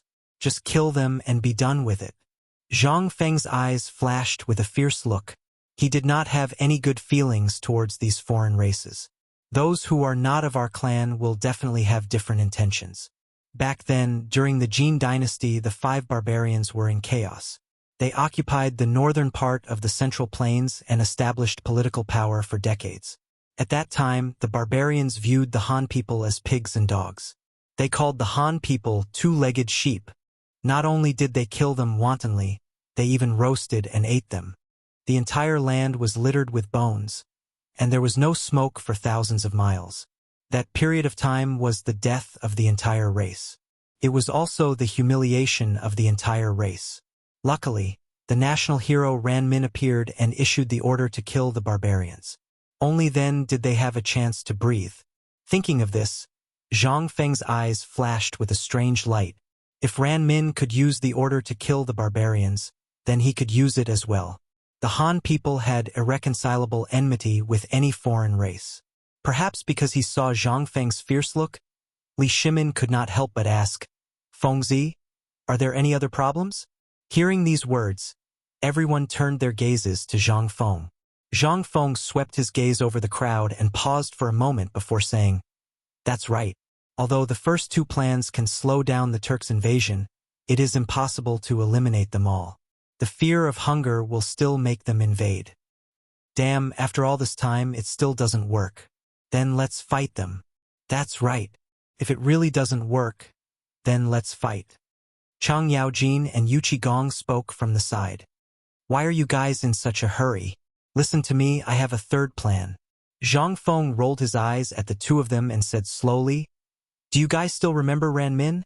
Hearing these words, Li Shimin's eyes flashed with a strange light. He was the emperor and the emperor on horseback. The 2 words Ran Min were like thunder to his ears. Now that this brat mentioned Ran Min, could it be? Everyone became nervous and looked at Li Shimin, especially Zhang Sun Wuji. When he heard Ran Min's name, he knew what Zhang Feng was going to say next. The order to kill the barbarians. One must know that Li Shimin also had a trace of barbarian blood in him. Wasn't this just asking for trouble? However, Li Shimin didn't seem to have any abnormalities. He just smiled faintly and said, "Fengzi, continue." Zhang Feng nodded and said, "Although the first 2 plans can resist the Turks, once they unite again, they will be an amazing force. The fear of hunger will make them do anything. Therefore, we need to mobilize the power of the masses. The Tang dynasty doesn't have much, but we have a lot of people. There are also many Lulin and Rangers on the northern border. As long as you go to Lord Zhongsun and ask the imperial court to issue a decree to kill the barbarians, the imperial court will reward you with money for every Turk's head. This will arouse the determination of the entire Tang dynasty to resist the Turks." "That's right," Li Shimin praised. "The north is located on the border. When the time comes, once the Turks recover, they will still come to plunder. Moreover, most of them are riding horses. There are many Lulin on the border of the Tang dynasty. If we mobilize these people, it will be a big force. If one person can't kill them, we can use 2 people. Haha, we can definitely resist the Turks." Chapter 17:29. Although he had some Hu blood in him, he didn't have a good influence on these Hu people. Otherwise, he wouldn't have praised Ran Min and killed Hu Ling. Zhang Feng nodded. "These 3 stratagems of mine are all linked to one another. If we use all 3 stratagems together, we will definitely be able to scare the Turks so badly that they will never dare to raid the Great Tang again." "Haha. Boy, why didn't I see that you were so smart before?" Chang Yaojin patted Zhang Feng's shoulder and laughed. "Do you think I'm like you, a boor?" Zhang Feng glanced at Chang Yaojin. "You little brat." Chang Yaojin was about to scold back, but found Li Shimin's pair of tiger-like eyes staring at him, and quickly shut his mouth. "Feng, it's getting late. We have to go back and discuss how to report to Lord Zhongsun." Li Shimin smiled. Yes, this is indeed a big deal. You should go back and find Lord Zhongsun. You must tell him the seriousness of this matter. Don't be careless." Zhang Feng nodded and reminded, "Okay, then we'll go first." After that, Li Shimin cupped his hands and quickly walked out of the room. Everyone followed closely behind. "You must remember the seriousness of this matter." Zhang Feng reminded him loudly. Li Shimin waved his hand, indicating that he understood. Outside the door, Li Shimin put his hands behind his back and looked gloomy. This time, he came to the Zhang mansion just to solve the problem of Tubo and Tuyuhun. He didn't expect Zhang Feng to bring up the Turks. This was truly a case of one wave rising after another before the first wave had even subsided. However, he never doubted Zhang Feng's words. Instead, he trusted him. Although he had 3 plans to defeat the enemy, he still had a trace of worry in his heart. This might be the sense of crisis as an emperor. He turned his head and glanced at everyone. Everyone, go back to the imperial study to discuss political affairs. After that, Li Shimin walked forward without looking back. Everyone looked at each other and followed closely behind without saying a word. No one spoke a word along the way. Everyone rushed back to the imperial study. Li Shimin sat on the dragon throne with one hand supporting his head and the other holding a cigarette. You all heard what Fengzi said just now. Tell me what you think. Everyone looked at each other, but no one had the intention to speak. After all, this matter was far too important. The Turkic invasion had yet to be confirmed, so how could they speak of it? Li Shimin lit the cigarette on the oil lamp and took a puff. He glanced at the crowd and finally fixed his eyes on Wei Zheng. Wei Zheng, you say something. Wei Zheng cupped his hands and said, Your Majesty, I just heard from Fengzi that this matter was said by his master. I think it is most likely true. Li Shimin nodded and exhaled a mouthful of smoke. Well, go on. I think the 3 plans Fengzi mentioned just now are feasible. First, the Turkic people are located at the northern border of the Tang dynasty. Once they invade, they will cause immeasurable losses to the people at the border. If we evacuate the people and supplies at the border, the Turkic people who travel long distances will not be able to get supplies. Without horses and food, we can turn from passive to active. Second, according to the report of the spies of the Tang dynasty and the Turkic people, there are indeed many gods in the Turkic people, and there are often wars between the tribes. Third, the foreign races have always had a great hatred for us, not to mention the Lulin and wanderers at the border. Once the order to kill them is issued, it will definitely cause a reaction. Li Shimin glanced at everyone. What about you? What do you think? I think it is feasible. I second it. Li Shimin nodded and said, In that case, Yuqigong and Cheng Yaojin will be in charge of scorching the defense and clearing the wilderness. They will evacuate all the people at the border. If they can take away the things, take them away. If they can't, burn them. Wei Zhang will be in charge of contacting the spies of the Tang dynasty in the Turkic people and let them leak information to cause a disturbance in the grassland. The order to kill them will be issued after these 2 things are done. Yes, Your Majesty. Yes, Your Majesty. Everyone bowed. After receiving the order, Yuqigong and Cheng Yaojin immediately left the imperial study. As generals, they naturally knew the importance of this matter. They took 2 horses from the guards and mobilized 10,000 people to gallop toward the border. The border was not very far, but it was not close either. Even if they rushed without stopping, it would still take a day and a night. But when they thought of the people at the border, they were shocked. In order to reduce the casualties of the Tang dynasty, they ordered that everyone could only rest for 2 hours a day. Finally, under the tireless rushing of the people, the large group arrived at Yanmen Pass on the 3rd day. When the soldiers guarding the pass saw Cheng Yaojin and Yuqigong holding the token in their hands, they quickly let them pass. The north had been barren since ancient times. At a glance, there were only deserts and very few people. Because the people at the border had to resist the invasion of the Turkic people and the blizzards, most of them lived together and built a large village. However, there was only sand in front of them. There was no living thing at all. This made Yuqigong dumbfounded. Alas, old Cheng, what about the people at the border? Cheng Yaojin took the straw in his mouth and glanced around. He could not help but frown and say, How do we know? Send 2 soldiers to take a look first. Yuqigong glanced at the soldier leading the horse and said, Old Wang, give me the reins. You take a group of people to look for the people nearby. The soldier called Old Wang nodded and handed the reins to Yuqigong. He then led a group of people and disappeared in front. Chapter 1730. After a while, Old Wang came back with a tall and thin man. Old Wang bowed and said, General, when I went to look for the village just now, I met a local resident and brought him back. Chang Yaojin and Yu Qigong looked at the man in front of them, and their brows slowly furrowed. Although this person was a man, his body was not as strong as the women in Chang and City. He was as thin as a match, and his eyes had no spirit at all. They were turbid and had sunken deep into their sockets. His hair was messy like a bird's nest, and his clothes were tattered, with only half a piece of cloth covering his buttocks. In fact, Chang Yaojin had already guessed that the border was extremely poor before he came, but he didn't expect it to be so difficult. There was not even a complete piece of clothing to cover the body. Moreover, looking at the man in front of him, it seemed that he hadn't eaten for a few days. Alas, the people of the Tang dynasty at the border not only had to endure the invasion of the Turks, but they also had to worry about food.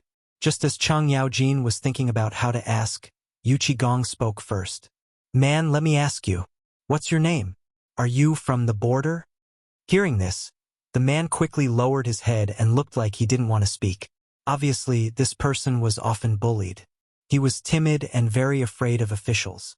Seeing this, Chang Yaojin rolled his eyes at Yu Qigong, then looked at the man and said, "Man, don't be afraid. We are not bad people. We are soldiers of the Tang dynasty. This time we came to the border to carry out military affairs. We also came to ask you about it. Can you answer my question?" Old Chang was indeed a rough man. When he saw that the man was afraid, he quickly changed his way of communication. However, he couldn't blame him. He said that he had brought a group of people with him, who knew what he was doing. Besides, this was the border. It was necessary to be cautious.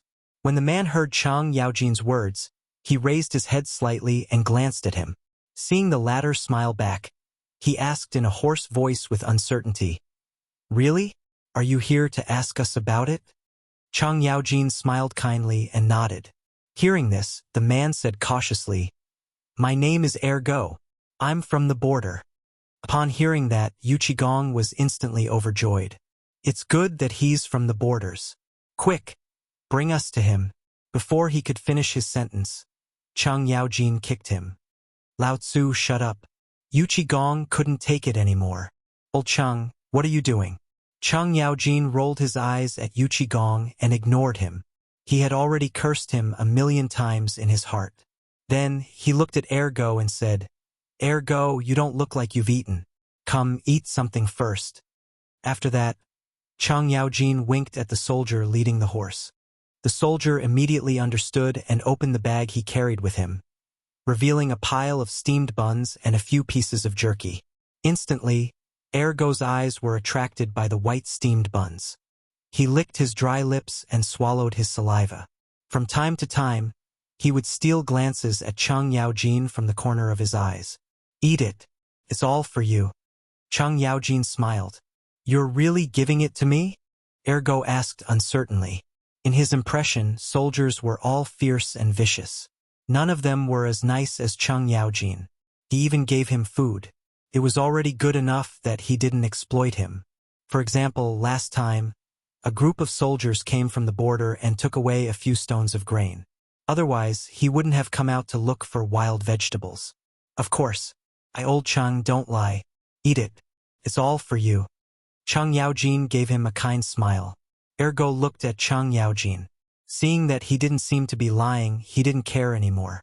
Like a hungry wolf, he snatched the white steamed bun and started eating. "Old Chang, you didn't let him bring us to look for people just now because you wanted to give him steamed buns?" Yu Qigong pointed at Ergo, somewhat puzzled. "You can say that. Most of the people at the border are afraid of soldiers. Just look at Ergo.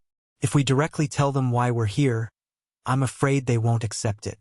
We'll have to slowly communicate with them later." Chang Yaojin looked at Ergo and nodded. "All right then, I'll listen to you." Yu Qigong nodded. A moment later, Ergo finished all the steamed buns in his hands. There wasn't even much jerky left. Chang Yaojin felt his heart ache when he saw this. However, thinking about the people, he suppressed the anger in his heart. "Ergo, are you full? Can you bring us to your neighbor now?" Hearing this, Ergo quickly licked the meat in his hand and burped. "Yes, I can." He now had a good impression of this amiable guy. However, the same couldn't be said for the ugly and dark guy. It was his fault for not giving him any food just now. Chang Yaojin was delighted. Then you lead the way. We'll follow behind. With that, he waved at the soldiers behind him. Ergo led the way. The Gobi Desert was very big. At first glance, everything was gray and hazy. Ergo led the group through many twists and turns. Finally, they stopped in front of a hill. There, that's our village. Ergo pointed not far away. Chang Yaojin squeezed the horse's belly and took 2 steps forward. A huge village came into view. It was basically made of straw or mud. Outside the village, there were a few men patrolling back and forth with iron weapons. Occasionally, the cries of livestock could be heard from the alley. Chapter 1731. Let's go, Ergo. Take us to the village. Chang Yaojin looked at Ergo and smiled. Ergo nodded and walked toward the village. Chang Yaojin and Yu Qigong followed closely behind. However, something unexpected happened. Before they reached the entrance of the village, a series of uneven roars could be heard. Who is it? Stop. Don't go any further. The people who spoke were the men with iron weapons at the entrance of the village. Whoa! Chang Yaojin quickly reined in his horse. He took a closer look and found that the 3 men in front of him were as skinny as Ergo, but their eyes were extremely fierce. No wonder they were used to guard the village. At this time, the soldier who led Chang Yaojin's horse stepped forward and said, "Little brothers, please don't misunderstand. We are soldiers of the Tang dynasty. We are here to express our condolences." They were here to persuade people to move, not to fight. The tactics used on the battlefield could not be used on civilians. Condolences? Who are you kidding? Last time, a group of soldiers came to the pass and said they were here to express their condolences. Later, they stole our food and ran away, leaving us hungry. Are you with them? The leader of the men stepped forward and waved the iron fork in his hand, filled with righteous indignation. What? Damn it! Chang Yaojin's eyes widened in anger. He clenched his right fist and said, "Who the hell is so bold to do something under Lao Tzu's nose?" He was a man who hated evil. Besides, he had been in the army for many years, so he could not bear to hear such things. The people at the border were already suffering enough. Usually, they had to suffer from blizzards and Turkic kidnappings. He did not expect the soldiers of the Tang dynasty to kidnap them. These guys were not human. Not only him, but the soldiers behind him were also enraged. They were all soldiers under Chang Yaojin and Yu Qigong, and had always been disciplined. They didn't even dare to think about doing such a thing, let alone do it. Today, someone actually did it, and it was even at the border. This made everyone's anger reach the peak. That's right. Mother asterisk her. It's that bastard. Tell old Chang and me. When we go back, I'll chop him into pieces. Yu Qigong, who had been silent all this while, finally couldn't take it anymore. He clenched his right fist and placed it on his chest, assuring everyone. Chang Yaojin also nodded. Even if Big Lao He didn't say it, he would have said it himself. These scum thought that they could do whatever they wanted at the border. Lao Tzu would definitely chop them up alive and report to His Majesty to have their entire families executed. Although everyone was filled with righteous indignation, the other party didn't seem to believe them. He just replied coldly, "Come on, you soldiers are all the same. Stop acting." As soon as he finished speaking, Butt-Face stepped forward and said, "Zhu Zi, ugly boy, please don't misunderstand. They are really here to express their concern." It didn't matter if Butt-Face didn't say anything. Maybe he didn't notice Su Quebec. But as soon as Butt-Face spoke, everyone started to criticize Su Quebec. "Ergo, you mother asterisk cur. Why are you with these soldiers? Did you bring these people here? Quick, tell us. Did you betray the village?" Butt-Face quickly waved his hand and explained anxiously, "No, how could I betray the village? These people are really here to express their concern. They even gave me something to eat just now. If you don't believe me, take a look." After saying that, Butt-Face took out a half-black, half-white steamed bun and showed it to everyone. He had stolen it when no one was looking.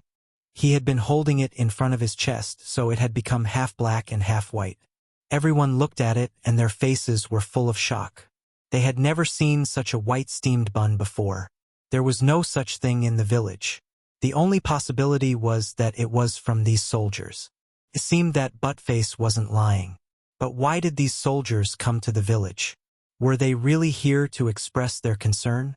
They didn't believe this nonsense. It seemed that they needed Buttface to prove it. Buttface, come here. Zhu Zi waved at Buttface. Buttface looked back at Chang Yaojin, who nodded at him. Then he slowly walked to the village entrance. Buttface, give me the steamed bun. Zhu Zi put down the fork in his hand and looked at the white steamed bun in Buttface's hand. Buttface hesitated for a moment, but still handed the white steamed bun to Zhu Zi. Zhu Zi picked up the white steamed bun and gnawed on it, making everyone's hearts itch. When the white steamed bun was finished, Zhu Zi looked at everyone. You guys stay here and don't let them in. I'll go and tell the old man. After saying that, Zhu Zi pulled Buttface into the village. The two men who were left behind were still looking at Chang Yaojin and the others with forks in their hands. Chang Yaojin didn't know whether to laugh or cry at this scene. If he wanted to force his way in, these two men could stop him. However, from the beginning, he didn't want to use force. The people at the border were already suffering enough. How could he have the heart to bully them? And most importantly, this time he came with a mission. After a while, Zhu Zi and Buttface came back. They were supporting an old man with a walking stick. He was about 60 years old and walked very slowly. The old man had sparse hair on his head. He staggered as if he would fall down if he didn't pay attention. Behind them, there was a group of men. There were about 20 of them. Some of them were holding sticks, while others were holding iron weapons. They looked like they were coming in a menacing manner. Chapter 1732. Although these people looked ferocious, they had a common shortcoming, which was that they were thin. Some of them were even skin and bones. No one knew what they usually ate. Another one was that they were poor. Almost all of their clothes were rags. Those who were a little better had a few patches. Otherwise, their buttocks would be exposed. He finally knew why there were no women here. They were not wearing clothes. If a woman came out, wouldn't she be naked? Chang Yaojin sighed secretly. He had never been to the border before, so he didn't know that life here was so hard. Who are you? What do you want to do in our village? The old man with a crutch was supported by Ergo and Zhu Zi. He stepped forward and asked, Sir, we were sent by His Majesty of the Tang dynasty to visit you. Chang Yaojin smiled and said, My name is Chang Yaojin. He is Yuchi Gong. The old man was respected. Looking at this old man's age, he didn't even need to salute His Majesty. Moreover, this old man should be the most important person in the village. Chang Yaojin? Yuchi Gong?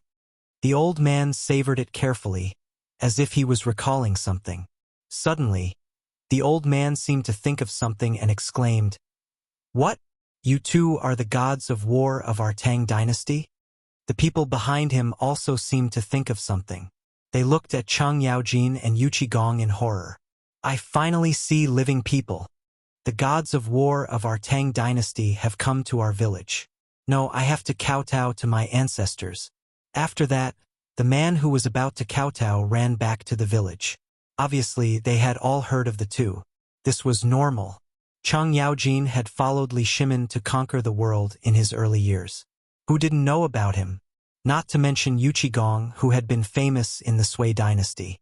Now that the two big shots had come to the village, everyone was excited. Coupled with the troops, Chang Yaojin's smiling face, and Yuchi Gong's ugly face, no one doubted anything. Other than a few bare-bottomed brats scratching their heads, the others were all smiling at the crowd. Hearing someone call them war gods, Chang Yaojin and Yuchi Gong's faces were filled with pride. Their mouths were almost raised to the sky. That's right. We are the gods of war of the Tang dynasty. This time, His Majesty the Emperor specially sent us here to greet you. Fortunately, there were still people in the borderlands who knew them. Otherwise, this matter would be difficult to handle. A group of strangers came to ask you to move. Would you move? Although it might be better in the future, who knew what would happen in the future? But now, things were different. With the titles of Duke of Lu and Duke of Yi, the other side was eager to move. Great. I didn't think that two big shots would come to our desolate land. Congratulations. Please come into the village. The wrinkled old man put on a smile and extended his hand to welcome them. Although there were a few people who didn't know what was going on, they still didn't dare to disobey the old man's words. They immediately stepped aside and expressed their welcome.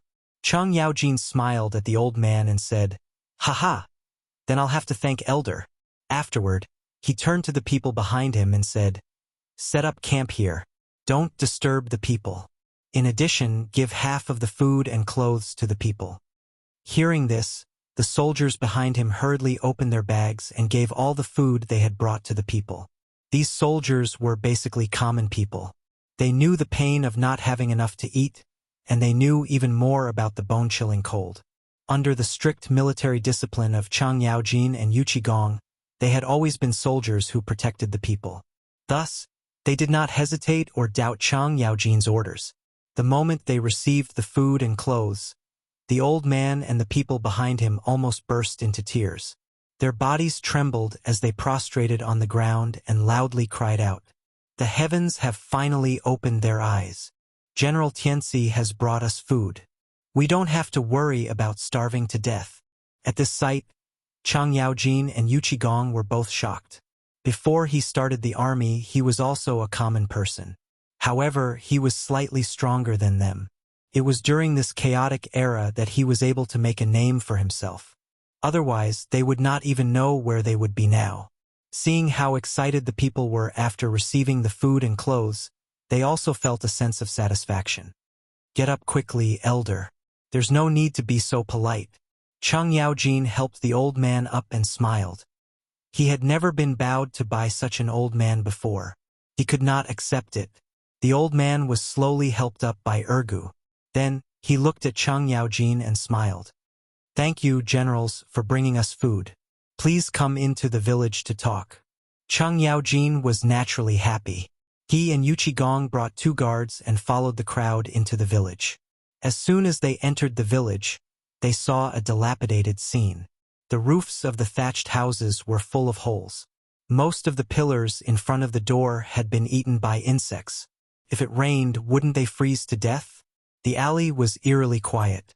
Other than the sound of people's footsteps, no other sounds could be heard. As they continued walking, they could vaguely hear the sound of crying. It sounded like a woman's voice. "Elder, this is?" Chang Yaojin pointed ahead and asked, "Sigh." The old man sighed and looked ahead. "That's a widow. Her husband has been dead for a year. She hides in that thatched house every day and cries alone." Chapter 1733. She's been dead for a year. Why didn't she come out and find a man to marry? Yu Qigong interjected. Chang Yaojin rolled his eyes at him. "What a sore spot. Is that something for you to worry about?" Although Yu Qigong's words were inappropriate, the old man didn't mind. Of course she wants to come out, but the only clothes in the house were buried with her husband. If she comes out, she'll have to be naked. Chang Yaojin shook his head. He didn't expect women at the border to be naked. Then how does she eat? Yu Qigong tilted his head. He was also curious about this. The people here didn't even have enough to eat, so how did the widow who didn't go out eat? She has a good friend who lends her clothes at night. At night, she'll go out to dig for wild vegetables and fruits. Usually, when we have extra vegetables, we'll ask the woman to send them to her. If we don't have any, she can only starve. Old man remembered that once. She didn't eat for 3 days. The woman went to see her and thought she was dead.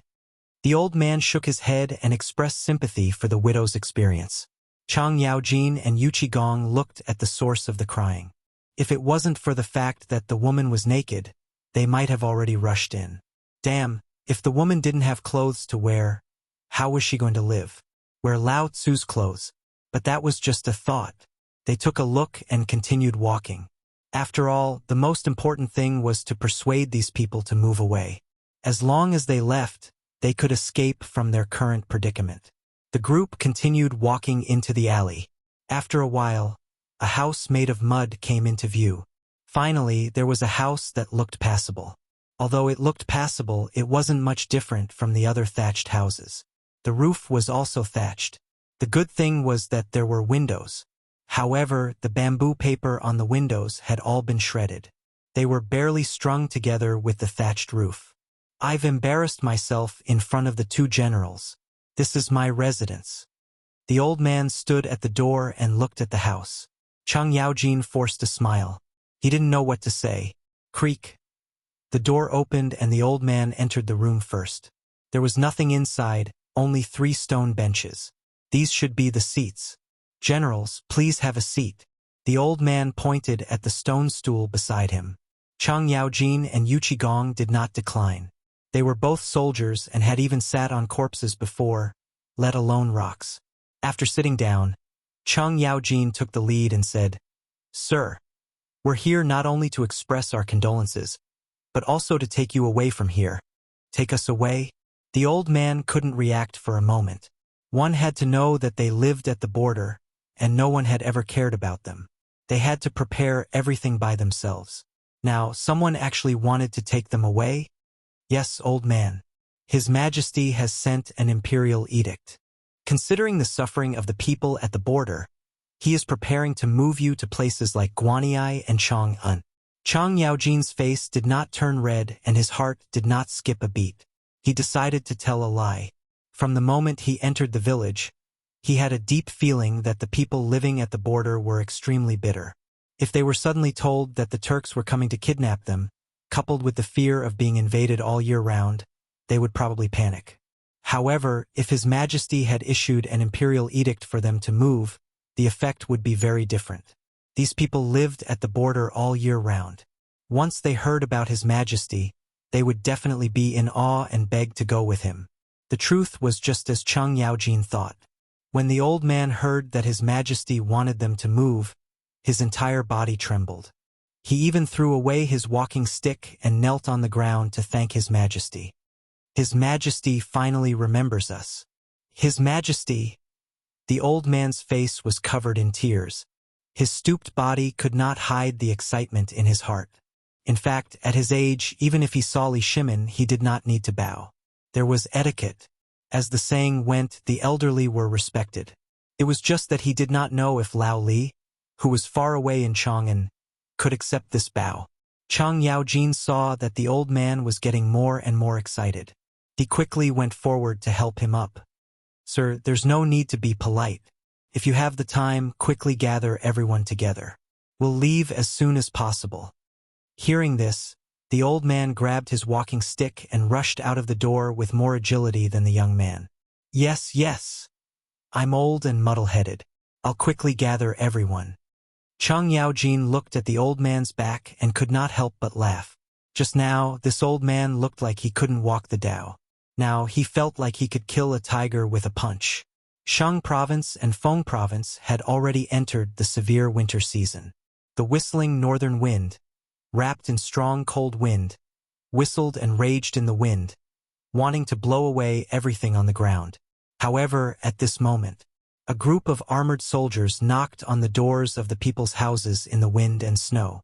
They then hurriedly helped the people leave the place where their ancestors had lived for generations.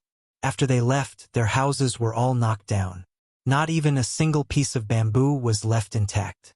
Although these soldiers could not bear to do this, this was a military order. Moreover, they were about to fight with that old thief Tuli. It was said that these things would very likely become the Turks' armaments. Chapter 1734. At this time, such a large-scale migration had already spread to the entire Feng Province and Shang Province. The whistling north wind ruthlessly blew on the faces of the migrating people. Their clothes were not enough to cover their bodies, and they could not bear the cold weather. The soldiers gave their extra clothes to the people to barely resist the cold wind and allow them to continue migrating. The people did not have any resistance to this migration. After all, the border was a wild land, and it was not suitable to stay for long. The weather here was not something people could bear. Moreover, the Turks were about to invade. If they stayed, they would only be sending themselves to death or becoming slaves of the Turks. Of course, Li Shimin would not allow such a thing to happen. This time, he sent Chang Yaojin and Yu Qigong here to carry out this mission. Feng Province, Provincial Governor Manor. The north wind whistled, and the sky was filled with snow. The entire manor was covered in a layer of silver.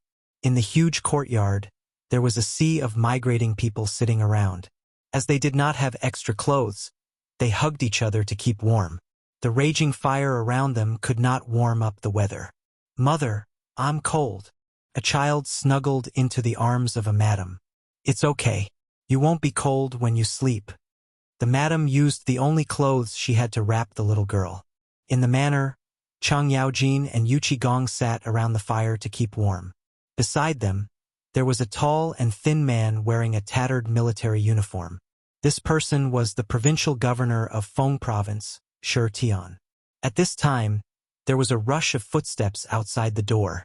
When he turned around, he saw a guard walking over with quick steps. "Sir, the people near Feng Province and Shang Province are all migrating to our Feng Province manor. We can't take them all in." "What?" Shi Tian exclaimed. "How can there be so many people? What should we do?" He was no longer in the mood to keep warm. He stood up and paced around the hall. After a while, he finally stopped. He looked at Chang Yaojin and Yu Qigong anxiously. "My two high dukes, what is going on? Why are there so many people migrating?" "Sigh," Yu Qigong sighed. "Because we have to prepare for war." Hearing this, Shi Tian was shocked. He thought to himself, "Not good. Was something going to happen at the border? War?" The soldiers of Feng Province did not even have enough to eat. They did not even have good military uniforms. How could they fight? Thinking of this, he could not help but put on a worried expression. "My two good Guogongduks, the soldiers of Fengzhou Prefecture, don't even have food. They are all naked. If there is a war, we can't resist. Moreover, in this kind of weather, we will die if we go out. How can we fight? Why don't the two of you talk to His Majesty and transfer me back to Chang'an?" As he spoke, he glanced at Chang Yaojin and Yu Qigong from the corner of his eyes. "Bastard." Chang Yaojin threw away the fire stick in his hand and stood up abruptly. He stared at Shi Tian with his huge eyes and said, "You bastard, as a soldier, how can you say such words of desertion? You're so greedy for life and afraid of death.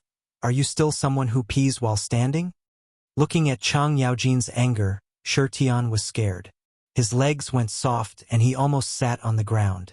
However, when he thought about it, his life was the most important. He gathered his courage and said tremblingly, "My High Duke, it is not that I refuse, and it is not that I don't want to go. The key is that there is no military equipment, no food, and even no clothes. If you don't believe me, you can look at my guards." They immediately exposed their buttocks. After saying this, he pointed to the guards at the door. Looking at where Shi Tian was pointing, he was right. The guards were patched up from head to toe, and half of their thighs were exposed. They were just short of exposing their buttocks. Seeing that Chang Yaojin did not speak, Shi Tian quickly continued. "You also saw that our Feng state is so poor that we can't even afford military uniforms. If we go out now, half of our people will be frozen to death before we even go to the battlefield. How can we fight? If we go, we will be sending ourselves to death. You must not take the initiative to start a war. I know what you are saying, but this is the Emperor's intention." Yu Qigong looked at Shi Tian and said with a serious face, "Your military equipment will be shipped to Feng State and Shang State in about 5 days, so you don't have to worry about this. When the time comes, we will send you cannons to help you." Hearing this, Shi Tian's face lit up with joy. "Really? That's great." He did not doubt Yu Qigong's words because he knew that people like him were true to their words. There was no need to lie to him. Of course, he was not afraid of war. As long as there were supplies, everyone at the border was a warrior. Yu Qigong nodded. "Well, you will help the people in the next few days. If you can't do it, you will build a temporary residence for them.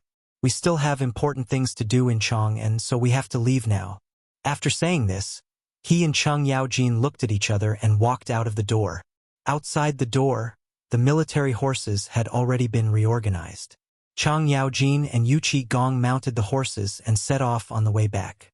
The wind and snow blew in their faces, and the coldness pierced every soldier's body. However, they did not stop, because they knew that the Turks were about to invade the Tang dynasty. This was the time for everyone to protect their homeland and make contributions. Chapter 1735. When they returned this time, they had to be ready to sacrifice themselves on the battlefield and die for the Tang dynasty. The soldiers rushed back regardless of the wind and frost on their faces. Finally, they returned to Chang'an on the third day. Chang Yaojin and Yu Qigong were not in a hurry. They took off their military uniforms and went straight to the imperial palace. In the imperial study of the imperial palace, Li Shimin had placed a stove in front of him. He was concentrating on correcting memorials to the throne. This was something he had to do every day, and it was something he had to do for the people of the world. Hurried footsteps were heard, and the chamberlain came in. "Your Majesty, Duke Lu and Duke Yi are back. They are outside the door and asking for an audience." Hearing this, Li Shimin quickly put down the memorials and looked at the chamberlain. "Send them in." The chamberlain answered and walked out of the imperial study. A moment later, Chang Yaojin and Yu Qigong in military uniforms came in. "Your Majesty." The two of them bowed together. Li Shimin winked at Shao Gizi beside him. The latter immediately understood and sent all the palace servants out of the hall. He also closed the door himself. "You're finally back. You've made me wait for a long time." Li Shimin quickly got up from the dragon throne and asked, "How's the border?" He had been worried about the border when he was in Chang'an. Now that Chang Yaojin and Yu Qigong had returned, he was relieved. Chang Yaojin looked at Li Shimin and said, "Your Majesty, the border has been settled. The people have moved into the pass. However, Feng Province and Shang Province don't have enough military supplies. The most important thing is that they don't have winter clothes. Your Majesty, please send some. Also, Li Jing of Yuzhou is ready to send troops to Feng Province and Shang Province at any time." Li Shimin nodded and said, "Good. With Li Shimin guarding Feng Province and Shang Province, there shouldn't be any problems. Pass on my order right away. The imperial edict will arrive soon. Gather all the cotton-padded clothes from all the prefectures and send them to Shang Province, Feng Province, and Yuzhou. Also, announce that all the cloth merchants will help the Tang dynasty overcome this difficult time together. Those who disobey will be punished for treason." The border was one of the most important places of the Tang dynasty. If the border was lost, the Tang dynasty's empire would be threatened. Therefore, it was necessary to distribute the best resources to the soldiers at the border. "Thank you, Your Majesty." Chang Yaojin and Yu Qigong cupped their fists together. With that, the two of them left the imperial study. Now that the border was in danger, they didn't dare to delay. After the two of them left, Shao Gizi's voice came from outside the door, saying that Wei Zhang wanted to see him. Li Shimin waved his sleeve and summoned Wei Zhang. Wei Zhang had been in charge of the spies of the Tang dynasty in the Turks during this period of time. It should be because of the Turks. "Greetings, Your Majesty." Wei Zhang bowed. "There's no need to be so courteous in the study. What's the matter, my dear subject?" Li Shimin said with a smile. "Your Majesty, I received a report from the spies that there's no movement in the Tuli camp. I don't know what they're doing, but I heard that there's something unusual. I don't know the details," Wei Zhang said seriously. Hearing this, Li Shimin breathed a sigh of relief. Although he didn't know what was going on in the Turks' camp, at least it gave Chotzi a chance to breathe. Li Shimin smiled. "Good, this news is very beneficial to Chotzi. Maybe we can turn the situation around." Wei Zhang stroked his beard and nodded. "Yes, as long as this news is spread, not only will it affect the morale of the Turks, but it will also improve the morale of the Tang dynasty." Li Shimin looked at Wei Zhang and said solemnly, "I'll leave this matter to you, my dear subject. Rest assured, Your Majesty. I'll do it right away." Wei Zhang cupped his hands and left the imperial study. Outside the imperial palace, Chang Yaojin and Yu Qigong led the soldiers and horses in a hurry. They carried the imperial edict and walked among the major cloth merchants. The cloth merchants had never seen such a scene before. For a moment they were in a panic. At first, These cloth merchants didn't want to hand over the cotton-padded clothes. After all, these things were their way of making money. Who would be willing to hand them over so easily? But when they heard that it was the emperor's imperial edict, they were so scared that their legs went weak. They all handed over the cotton-padded clothes and cloth with both hands. Then, the cotton-padded clothes were sent to the cloth factory for processing. After processing, Chang Yaojin sent soldiers and supplies to Feng Province and Yuzhou. After the cotton-padded clothes and supplies were sent, the soldiers at the border were instantly energized, indicating that they could all win the war. With Li Jing, the general, in charge, the soldiers were even more excited. The wind and snow never stopped, as if the war drums were beating for this war. The sky was dark, and the wind began to roar. The soldiers at the border were waiting for the arrival of the Turks. The Turks lived up to their expectations and killed their way to Feng Province. They were like wolves that had been hungry for a long time. They went straight to Feng Province. Wherever they went, not even a blade of grass grew. However, they didn't expect that the Tang dynasty had already prepared for this. They even set up several cannons. This was the knell to welcome them. With roars, half of the Turks were killed before they reached the city gate. Li Jing shouted. The soldiers in the city who were already hungry and thirsty rushed out of the city gate. They cut off the left ear of the Turks because it could be exchanged for military merits. It was also a symbol of their honor, enough to make their descendants proud. Chapter 1736. The fierce battle lasted less than a night. The invading Turkic army was annihilated, leaving only stinking corpses on the battlefield. However, most of these corpses belonged to the Turkic people. The soldiers of the Tang dynasty won the war with an absolute advantage and successfully defended their homeland. This was the proudest thing for a soldier and also the proudest thing for a citizen of the Tang dynasty. The war at the border came to an end, and life at the border returned to peace for the time being. At the same time, in Chang and White Deer College, the wind and snow were drifting in the air. Snowflakes the size of a thumb drifted down and filled the entire college. After a while, the entire college seemed to be covered with a layer of white cloth. It was like an otherworldly peach garden that people yearned for. Different from the border, the wind and snow in Chang, and were not so violent. It was more gentle, like a small hand caressing it. The sound of reciting came from the classroom, like a melodious note, lingering for a long time. In a small house not far from the classroom, a few gray-haired old men were sitting around a fire. There were a few teacups next to them, giving them a sage-like temperament. These people were Ouyang Sun, Chu Suiliang, Yu Shernan, and Xue Ji. Chu Suiliang picked up the teacup next to him and took a sip.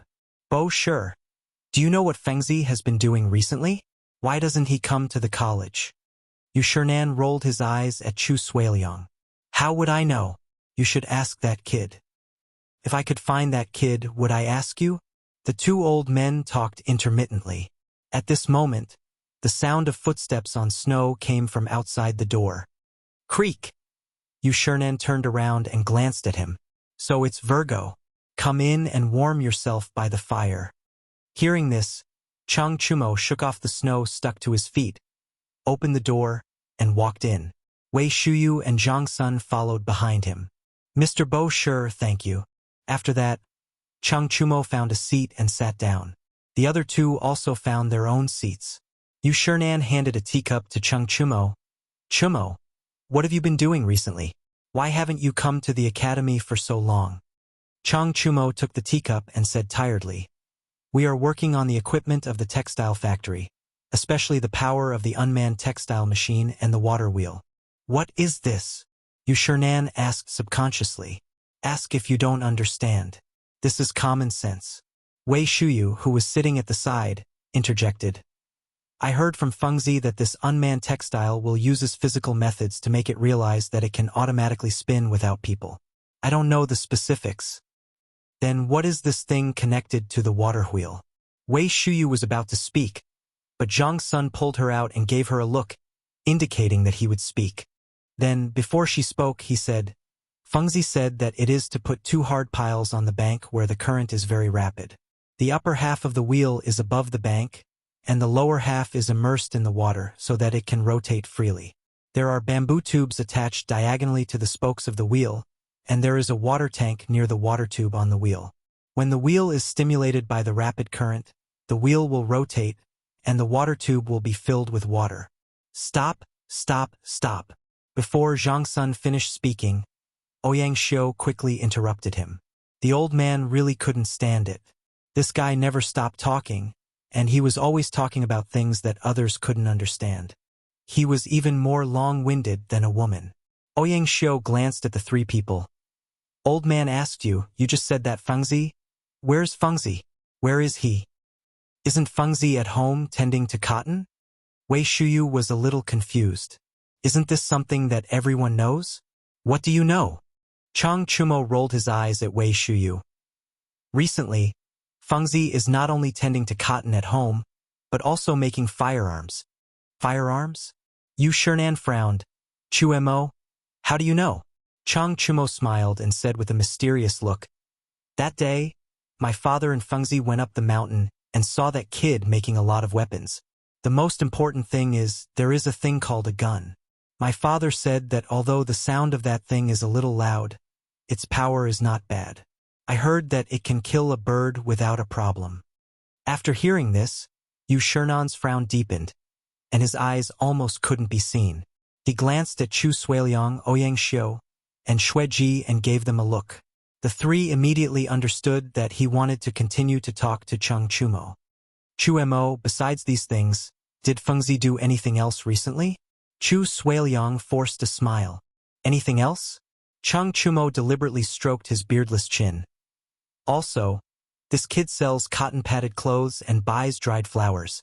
I heard that this kid bought dozens of dongs of flowers. What? Yu Shernan exclaimed. He bought dozens of dongs of flowers. Chang Chumo slapped his thigh and echoed. That's right.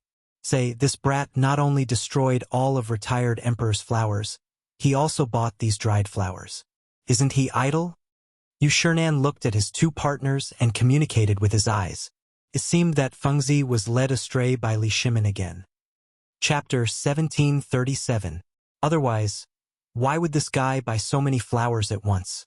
The three of them made up their minds and stubbornly put the blame on Li Shimin. The poor emperor was blacklisted at this moment. Ouyang Xiu waved his hand at Chang Chumo and said impatiently, Okay, we all know. You can go back to work. Once this guy opened his mouth, he would talk non-stop like a woman. If you didn't interrupt him, he wouldn't finish. Okay then.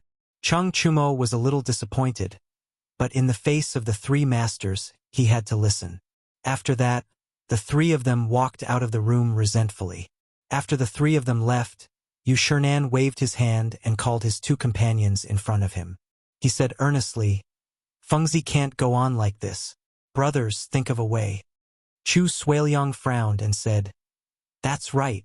Fengzi's talent and learning must be in the literary world and Confucianism to develop a better future. If he continues to follow the emperor, sooner or later something will happen. In their view, Zhang Feng was like a piece of unpolished jade. Only in the field of literature could he become a perfect and flawless piece of jade. The imperial court was like a filthy place. It would only let Zhang Feng, this piece of unpolished jade, be contaminated with secular air, and it would be difficult for him to become a talent. Ouyang Xiu nodded and said, You're right. None of those guys in the imperial court are good. Let's think of a way to bring Fengzi back. Xue Ji stroked his beard and seemed to have thought of something. Didn't Fengzi say that he wanted to organize a basketball game? Let's say that we help him organize a basketball game. He will definitely be happy. Ouyang Xiu slapped his thigh. Yes. Fengzi has been wanting to organize this basketball game for a long time. With us, there will be no problem. Okay, let's not delay. Let's go find Fengzi immediately. Yu Shernan suddenly stood up and couldn't wait. Chu Suiliang also nodded in agreement. In this way, the four of them hit it off and prepared to find Zhang Feng for an ideological lesson. At the gate of Zhang Mansion. At this moment, he was surrounded by a group of people. Looking from afar, it was as if there was no end in sight. Although there were many people, it was not messy. Instead, it was very orderly. They formed a long, winding line that connected to Zhang Mansion. Almost all of these people were holding a parcel in their hands. Some of them even had 2 or 3 parcels. From the gaps of these parcels, it could be seen that they were all filled with white paper. Housekeeper Du Ziding was standing at the entrance of Zhang Mansion. He was holding an account book in one hand and a brush in the other. He seemed to be recording something. One by one, "Don't rush. Xiao Wang, give me the money." Du Ziding lowered her head and took notes in her notebook. She was still yelling. At this moment, a carriage slowly drove over. The people in the queue hurriedly made way for him, because they knew that a person who could sit in a carriage was not an existence they could provoke. The carriage stopped at the entrance of the Zhang Mansion. For sage-like old men alighted from the carriage one after another. It was Yu Shernan, Chu Suiliang, Ouyang Xiu, and Xue Ji who had come to look for Zhang Feng. "So it's you, teachers. Quick, please come in." Du Ziding quickly put down the account book and called out to the 4 people. "Who are these people behind you?" Yu Shernan turned around and pointed at the people selling white paper. "These are all selling white paper for master," Du Ziding said with a smile. Yu Shernan was slightly startled.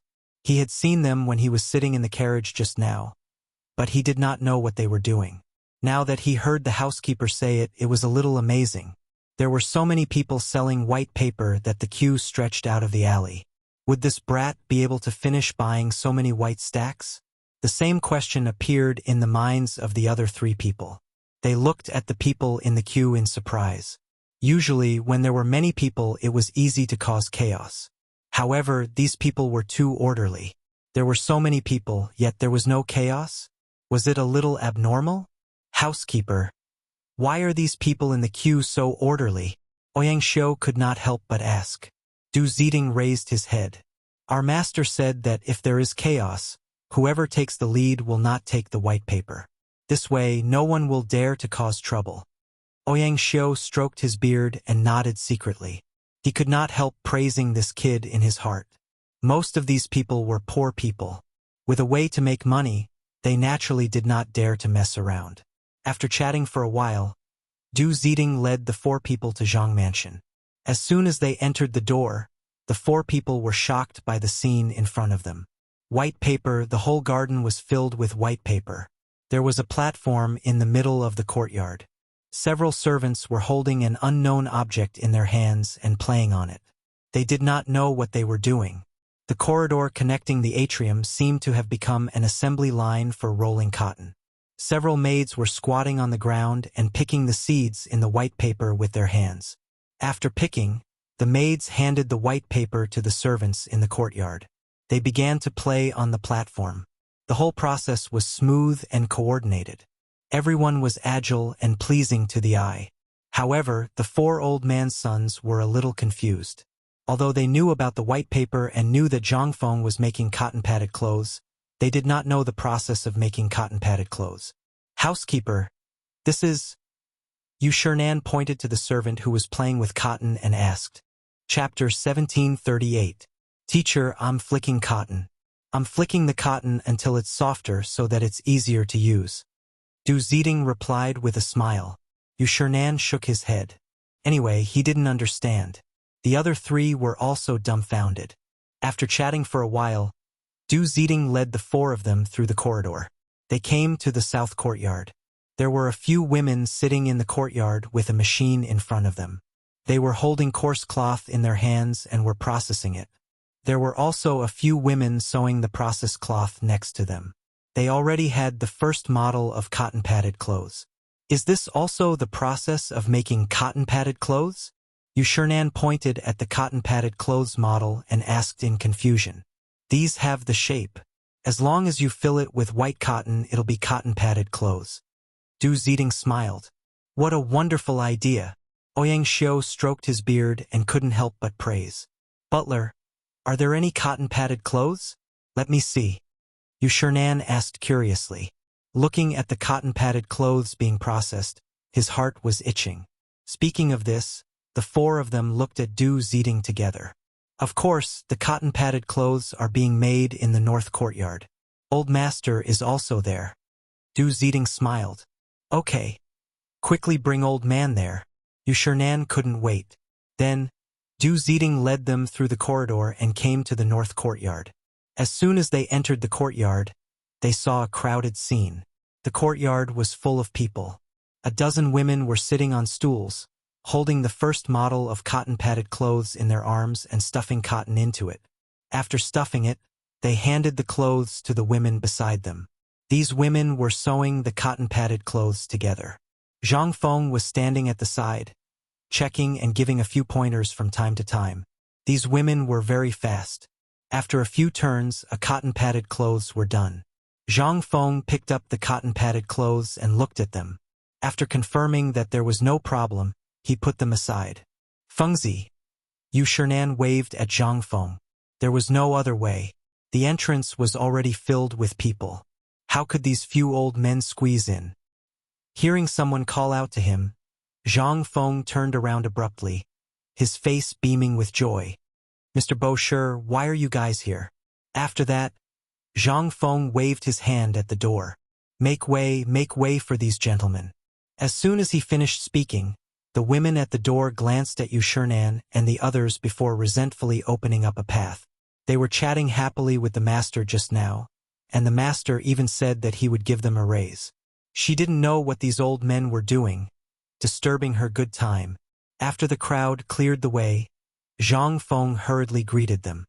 Gentlemen, please come in. You came at the right time today. I just made some new cotton-padded clothes. Come and take a look. Yu Shernan stroked his beard and strode forward with the other three following closely behind. This is my newly made cotton-padded jacket and quilt. Come and take a look. Zhang Feng pointed at the finished cotton-padded jacket and introduced it to them. Touching the neatly arranged cotton-padded clothes and quilts, Yu Shernan was overjoyed. How nice would it be if everyone in the academy could have a share of these things? Especially the quilt, it was incomparably soft to the touch. If they covered their bodies with it, they wouldn't be afraid of freezing their feet at night. Not only him, but the other three also had the same idea. They stepped forward and touched the jacket and quilt, wishing that they could put their hands in it to warm up. Zhang Feng saw the joy on their faces and smiled. It's rare for the four of you to come together today. I'll give one to each of you. After that, he picked up the jacket and handed it to the four of them. You brat. Yu Shernan took the jacket and looked at it carefully, his face full of joy. Since you're so generous, we won't stand on ceremony. Chu Suiliang accepted the jacket graciously. At this time, Ouyang Xiu coughed softly. Everyone suddenly realized that they were looking for Zhang Feng to return to the academy. How could this brat pull them aside with just a few words? Fengzi, get ready to return to the academy with us. Xueji put down the jacket in his hand and pretended to be angry. That's right, Fengzi. How long has it been since you went to the academy? Look at how wild you have become. Ouyang Xiu also spoke from the side. Everyone spoke in a few words, spitting saliva everywhere. Just as Zhang Feng was about to speak, there was a sound of footsteps outside the door. After a while, Li Shimin walked in with Cheng Yaojin, Wei Zheng, and the others. Seeing the scene in front of him, Li Shimin was slightly surprised. He didn't expect the four of them to be here too. He stepped forward and smiled. So the four of you are here too. May I know why you're looking for Fengzi? Yu Shernan frowned slightly and replied faintly. We're here to ask Fengzi to return to the academy. He didn't have a good impression of the emperor in front of him. If it weren't for him, would Fengzi have been fooling around all day? Of course, the other three had the same opinion. They all thought that Fengzi was influenced by Li Shimin. Why are you in such a hurry? Li Shimin didn't care. He glanced at the cotton-padded jacket in the courtyard. Isn't he dealing with the cotton-padded jacket now? It's mainly because of the basketball competition. Previously, Fengzi promised that the champion would get a chance to enter the academy for free. Now many people are asking when the competition will be held. After all, this promise is very tempting. Xueji stroked his beard and said faintly. Chapter 1739. Hearing this, Li Shimin frowned slightly. If Fengzi left, what about the cotton-padded clothes? He couldn't handle it alone. No, he had to listen to Fengzi. Fengzi, what do you think about this? Li Shimin looked at Zhang Feng and asked seriously. Personally, he didn't want Zhang Feng to go to the academy, at least not now, because he still had a lot of things to deal with. If he really left, who would give him ideas? The basketball game is my previous promise. This thing has to be done. Just now, Sir said that many people have begun to ask. It's not appropriate to not do it. Lao Li, I'll leave the cotton-padded clothes to you for the time being. Everyone in the yard knows how to do it. You don't have to worry about anything. Zhang Feng glanced at the crowd and said, indeed, this was the time to pay attention to promises. For a promise, some people would even risk their lives. If he said he didn't do it now, he wouldn't be able to establish himself in the future. Everyone's spittle could drown him. This had nothing to do with status. After all, gossip was a fearful thing. After hearing Zhang Feng's words, Li Shimin didn't say anything. He also understood the reason. Although he was reluctant to leave Zhang Feng, it seemed that this basketball game had to be done. Zhang Feng waved to Du Ziding and said, Old Du, go and tell Jing Shu and Yu Yao to pack up and get ready to go to the academy with me. Li Shimin and the others looked at each other, but didn't know what to say. Yu Shernan was full of joy. He thought that this guy was finally going to go to the academy with him. This time, he couldn't let him go down the mountain easily. After a while, Jing Shu and Zhang Yuyao packed up their luggage. Zhang Feng and Li Shimin said goodbye to each other and went out of the mansion with Yu Shernan and the others. Only the disappointed crowd was left behind. Although Zhang Feng said that there was no problem with the cotton-padded clothes, Li Shimin still had a headache. After all, this was his first time handling this matter, so he wasn't very clear about it. Seeing Li Shimin's doubts, Zhang Sun Wuji smiled and said, actually, this is an opportunity. Although Feng Zi left, the marketing model he mentioned before can still be used.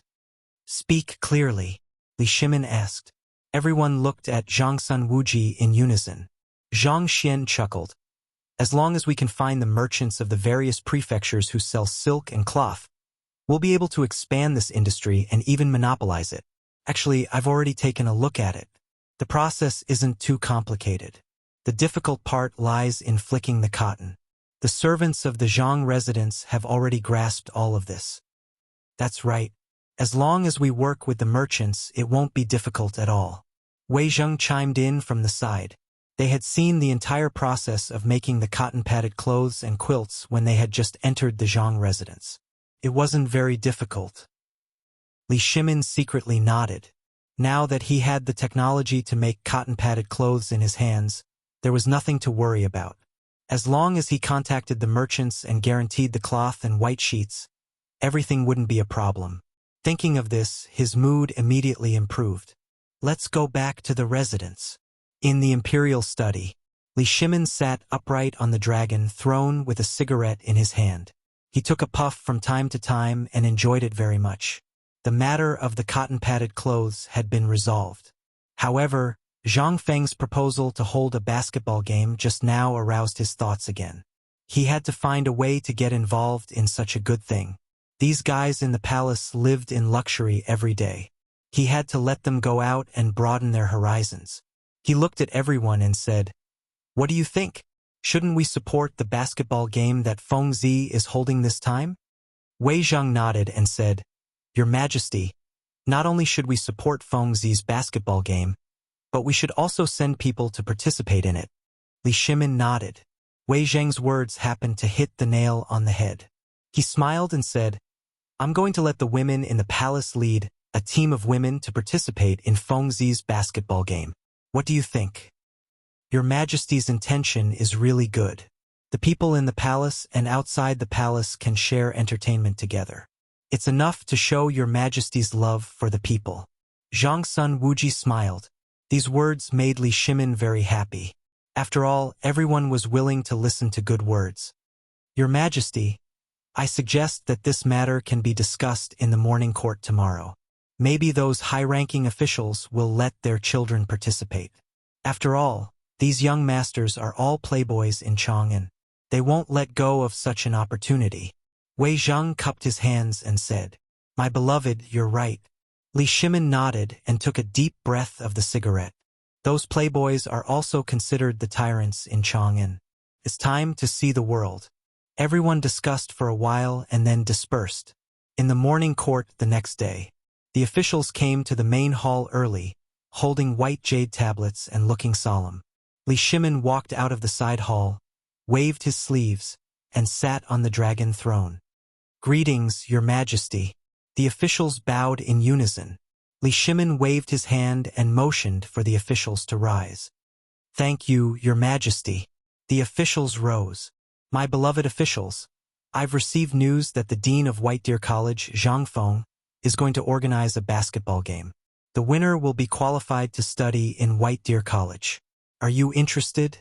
As soon as Li Shimin finished speaking, the main hall immediately became lively.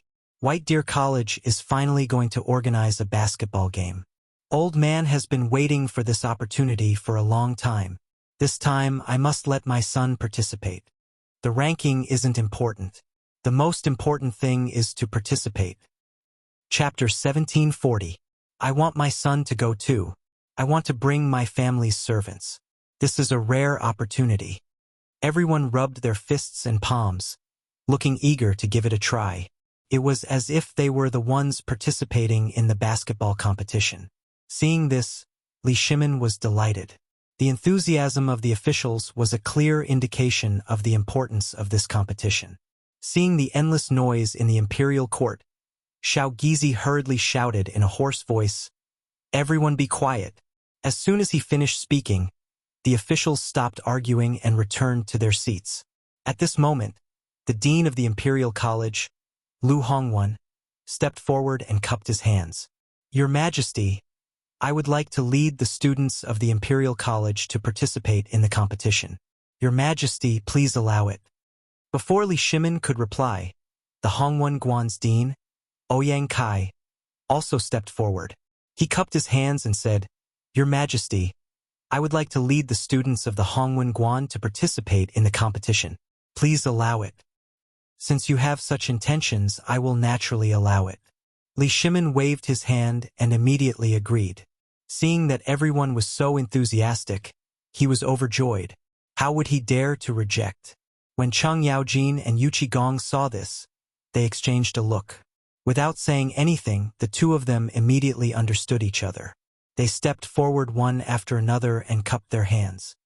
"Your Majesty, I would like to lead the soldiers to participate in the competition. Please allow it." "Your Majesty, I would like to as well. Please allow it." Following the lead of Cheng Yaojin and Yu Qigong, the generals standing at the side couldn't help but step forward to ask for permission. "Your Majesty, I would like to lead my family to participate in the competition." "Your Majesty, I would like to as well." Actually, when Li Shimin said this, they already wanted to step forward. However, he beat them to it. Now that there were two big shots stepping forward, they naturally couldn't back down. Basketball could be said to be a national sport. Not only could it strengthen one's body, but most importantly, after the students of White Deer Academy graduated, they would be able to take Zhang Feng's documents and become officials in the imperial court or take up a position in the Ministry of Works. This was a huge temptation for generals who relied on their military exploits to rise to the top. Although they couldn't participate, they still had children at home. It was great to give their children a chance. Of course, the generals weren't the only ones who had such thoughts. The civil officials also wanted to find a way out for their descendants.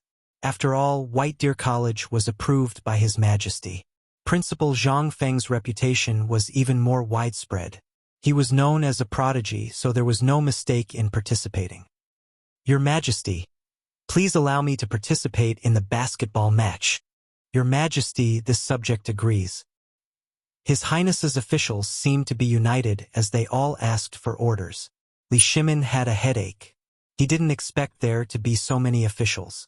The reason why he had said it earlier was so that the officials would respond and step forward to represent him. He didn't expect so many officials to appear at once. Almost all of them were asking for orders. Other than a few stubborn old people, the main hall was filled with officials asking for orders. He felt like he was riding a tiger and couldn't get off. However, this matter was beneficial to the country and the people. No matter what, he had to set an example. So be it if there were more people. He believed that the kid could handle it. He made up his mind, but his expression was still calm. I understand what all of you are saying. I approve. Thank you, Your Majesty. The officials bowed.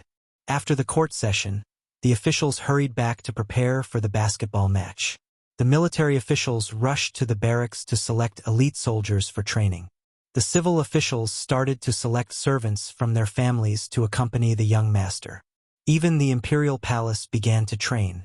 Li Shimin transferred many strong palace maids, and the imperial bodyguards circled out a large area in the imperial palace to begin training. On the other hand, the main venue, White Deer College, wasn't idle either.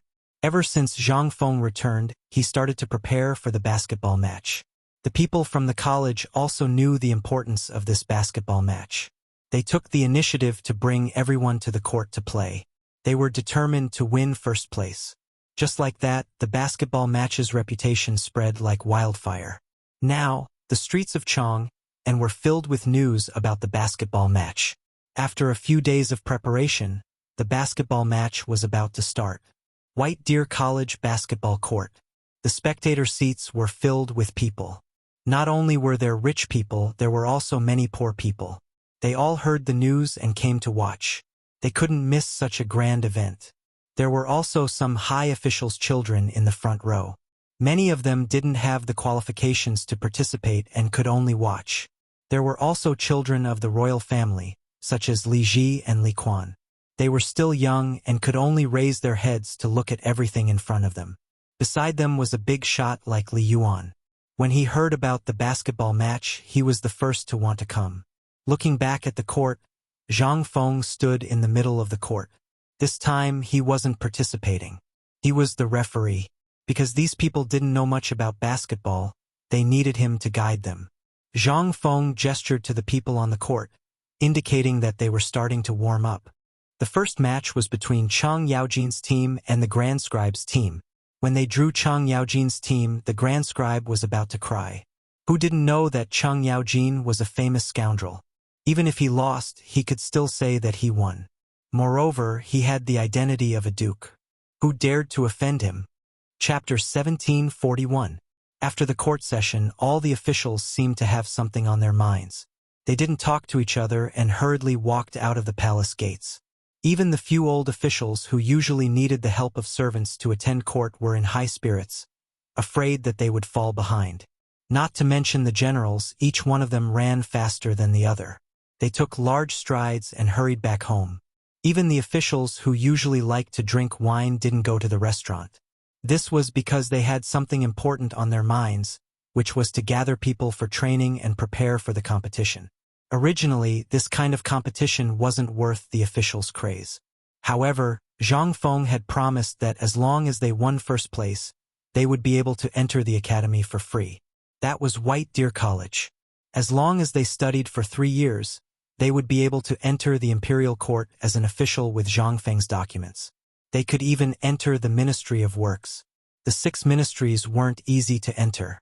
Even if you were the son of a high-ranking official or an aristocratic family, you wouldn't be able to enter the Ministry of Works if you didn't have some ability. Now, Zhang Feng had announced that as long as they won the competition, they would be able to enter the academy. To these hedonistic sons of high-ranking officials, this was a chance to reach the heavens in a single bound. Once the news reached the academy and the heavens heard it, just thinking about it was enough. More importantly, His Majesty the Emperor had announced that he supported the officials' participation. This was a shot in the arm for everyone. Even if they couldn't win first place, they had to perform well in front of His Majesty. Furthermore, there was such a tempting reward for winning first place. It would be strange if they didn't go crazy. However, the civil officials were still all right. They only lifted their skirts and ran towards the palace gates. The generals were a little unsightly. They ran as fast as they could, not caring if there was anyone in front of them. Some of them even lost their shoes. Especially Chang Yaojin, he kicked a few civil officials over just for 1 point. He wanted to go home and prepare for training. He wanted to be 1 step ahead of others. There was no other way. His hooligan character had already been carved into his bones.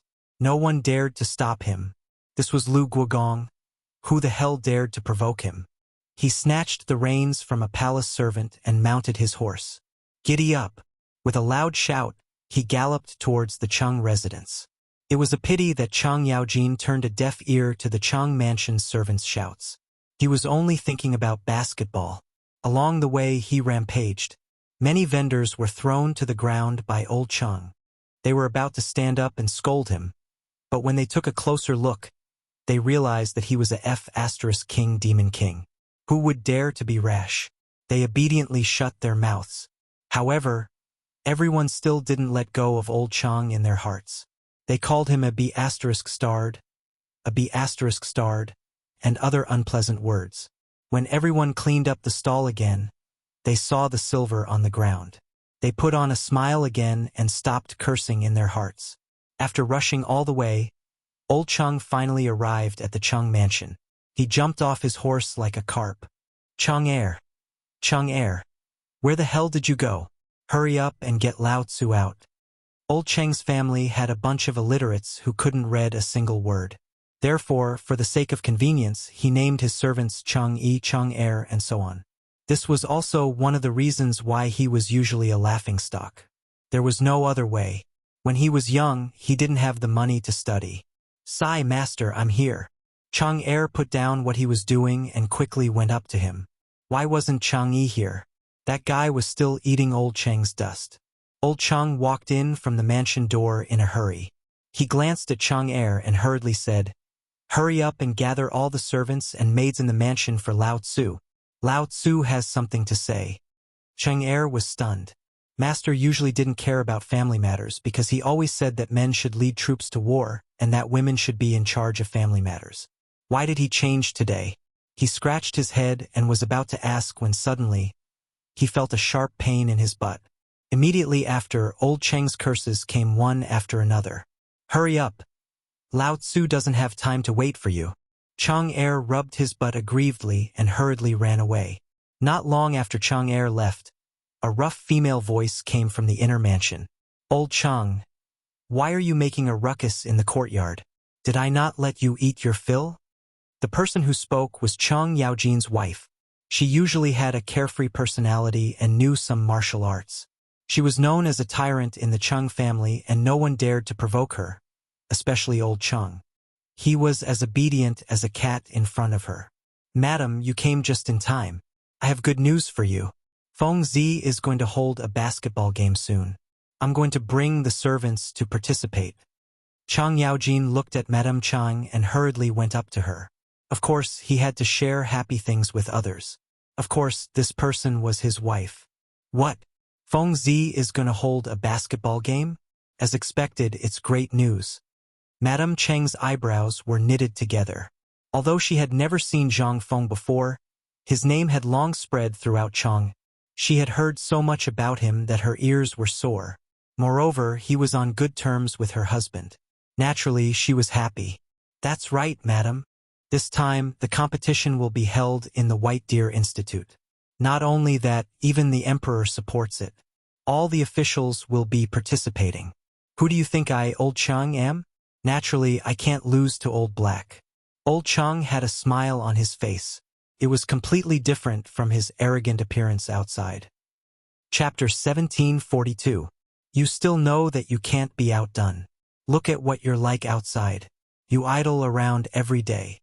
Now that you have something to do, it's not bad. Madame Chang snorted softly and crossed her arms in front of her chest. Actually, when she heard about the basketball game, she really hoped that old Chang would participate. Firstly, it would give this guy something to do so that he wouldn't idle around all day. Secondly, it would make the Chang family's reputation famous again. Na Chang thought that this guy would volunteer. This was a good thing. "Madam, look at what you're saying. How could I idle around?" Old Chang handed the tea delivered by the maidservant to his madam and smiled. "Do you know that yourself?" Madame Chang didn't take the tea. She just glanced at old Chang and turned to walk into the inner courtyard.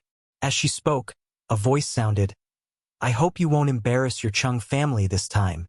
As soon as she finished speaking, Madame Chang disappeared. "Madam, you must be joking. I'll definitely get first place." Old Chang waved his hand and promised. After saying that, old Chang leaned against the door and took a look. After making sure that she had left, he heaved a sigh of relief.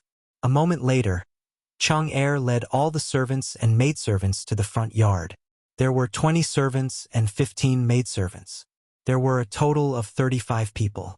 Master, the servants and maidservants have all been brought here.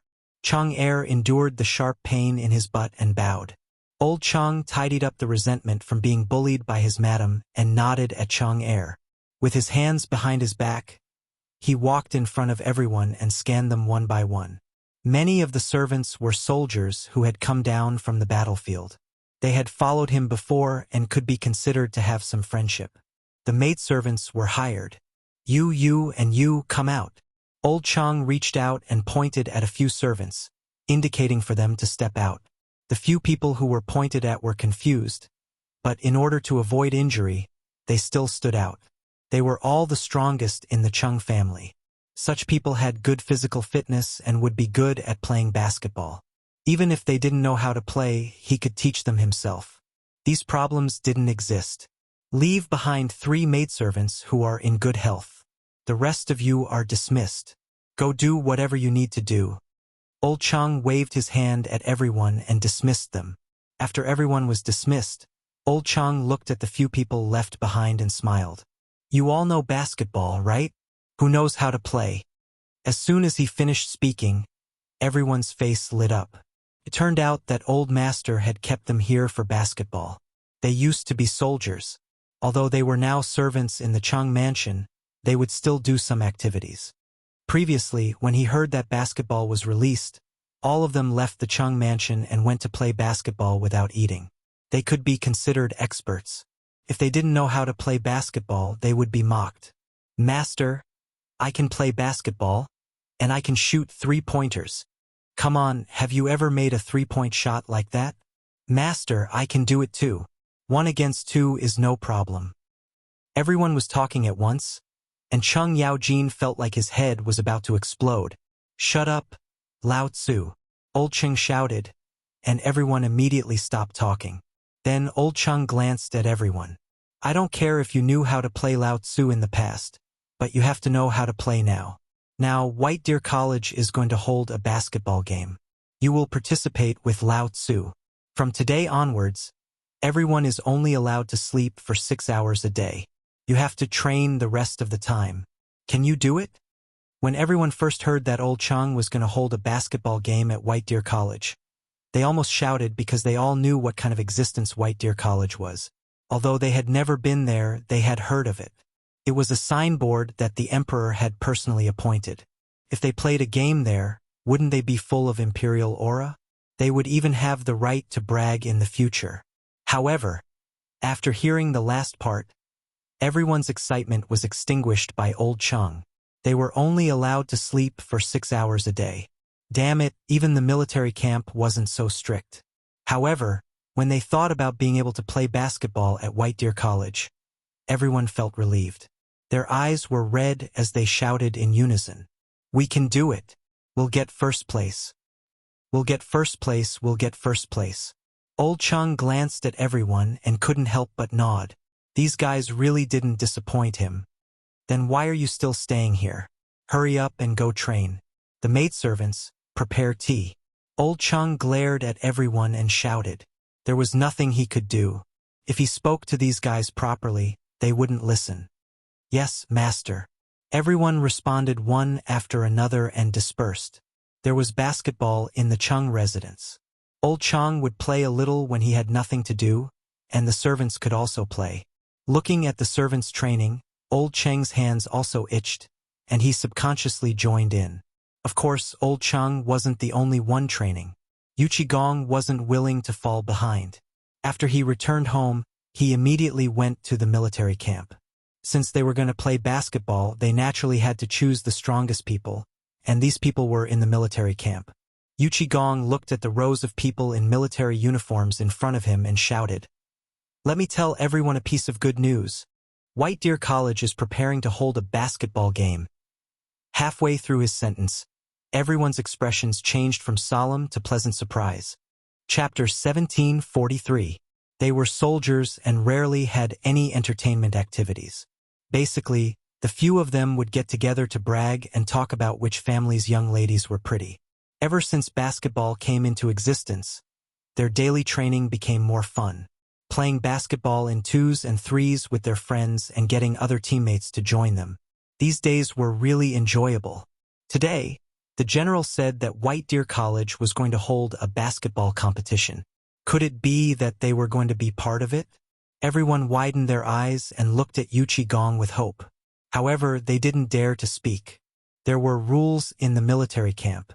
They couldn't interrupt when their commanding officer was speaking. Otherwise, they would be beaten. They didn't dare to offend him. Looking at everyone's passionate eyes, Gong waved his hand and signaled for everyone to calm down. Then he said, "Everyone might have guessed it. During the morning court session today, His Majesty allowed you to participate in the competition. Now everyone should prepare for training. I will pick out the most outstanding soldiers to participate in the basketball competition." Just as he finished speaking, all the soldiers couldn't hold back their excitement and roared, "Long live His Majesty! I can go to White Deer College. I want to participate in the basketball competition. I want to win first place." Although they were usually in the military camp, they didn't block off the news. In fact, they were very well informed. The news that they could enter White Deer College as long as they won first place in the basketball competition had already spread throughout the military camp. They deeply understood what this meant. If they played well, they might be able to reach the heavens in a single step.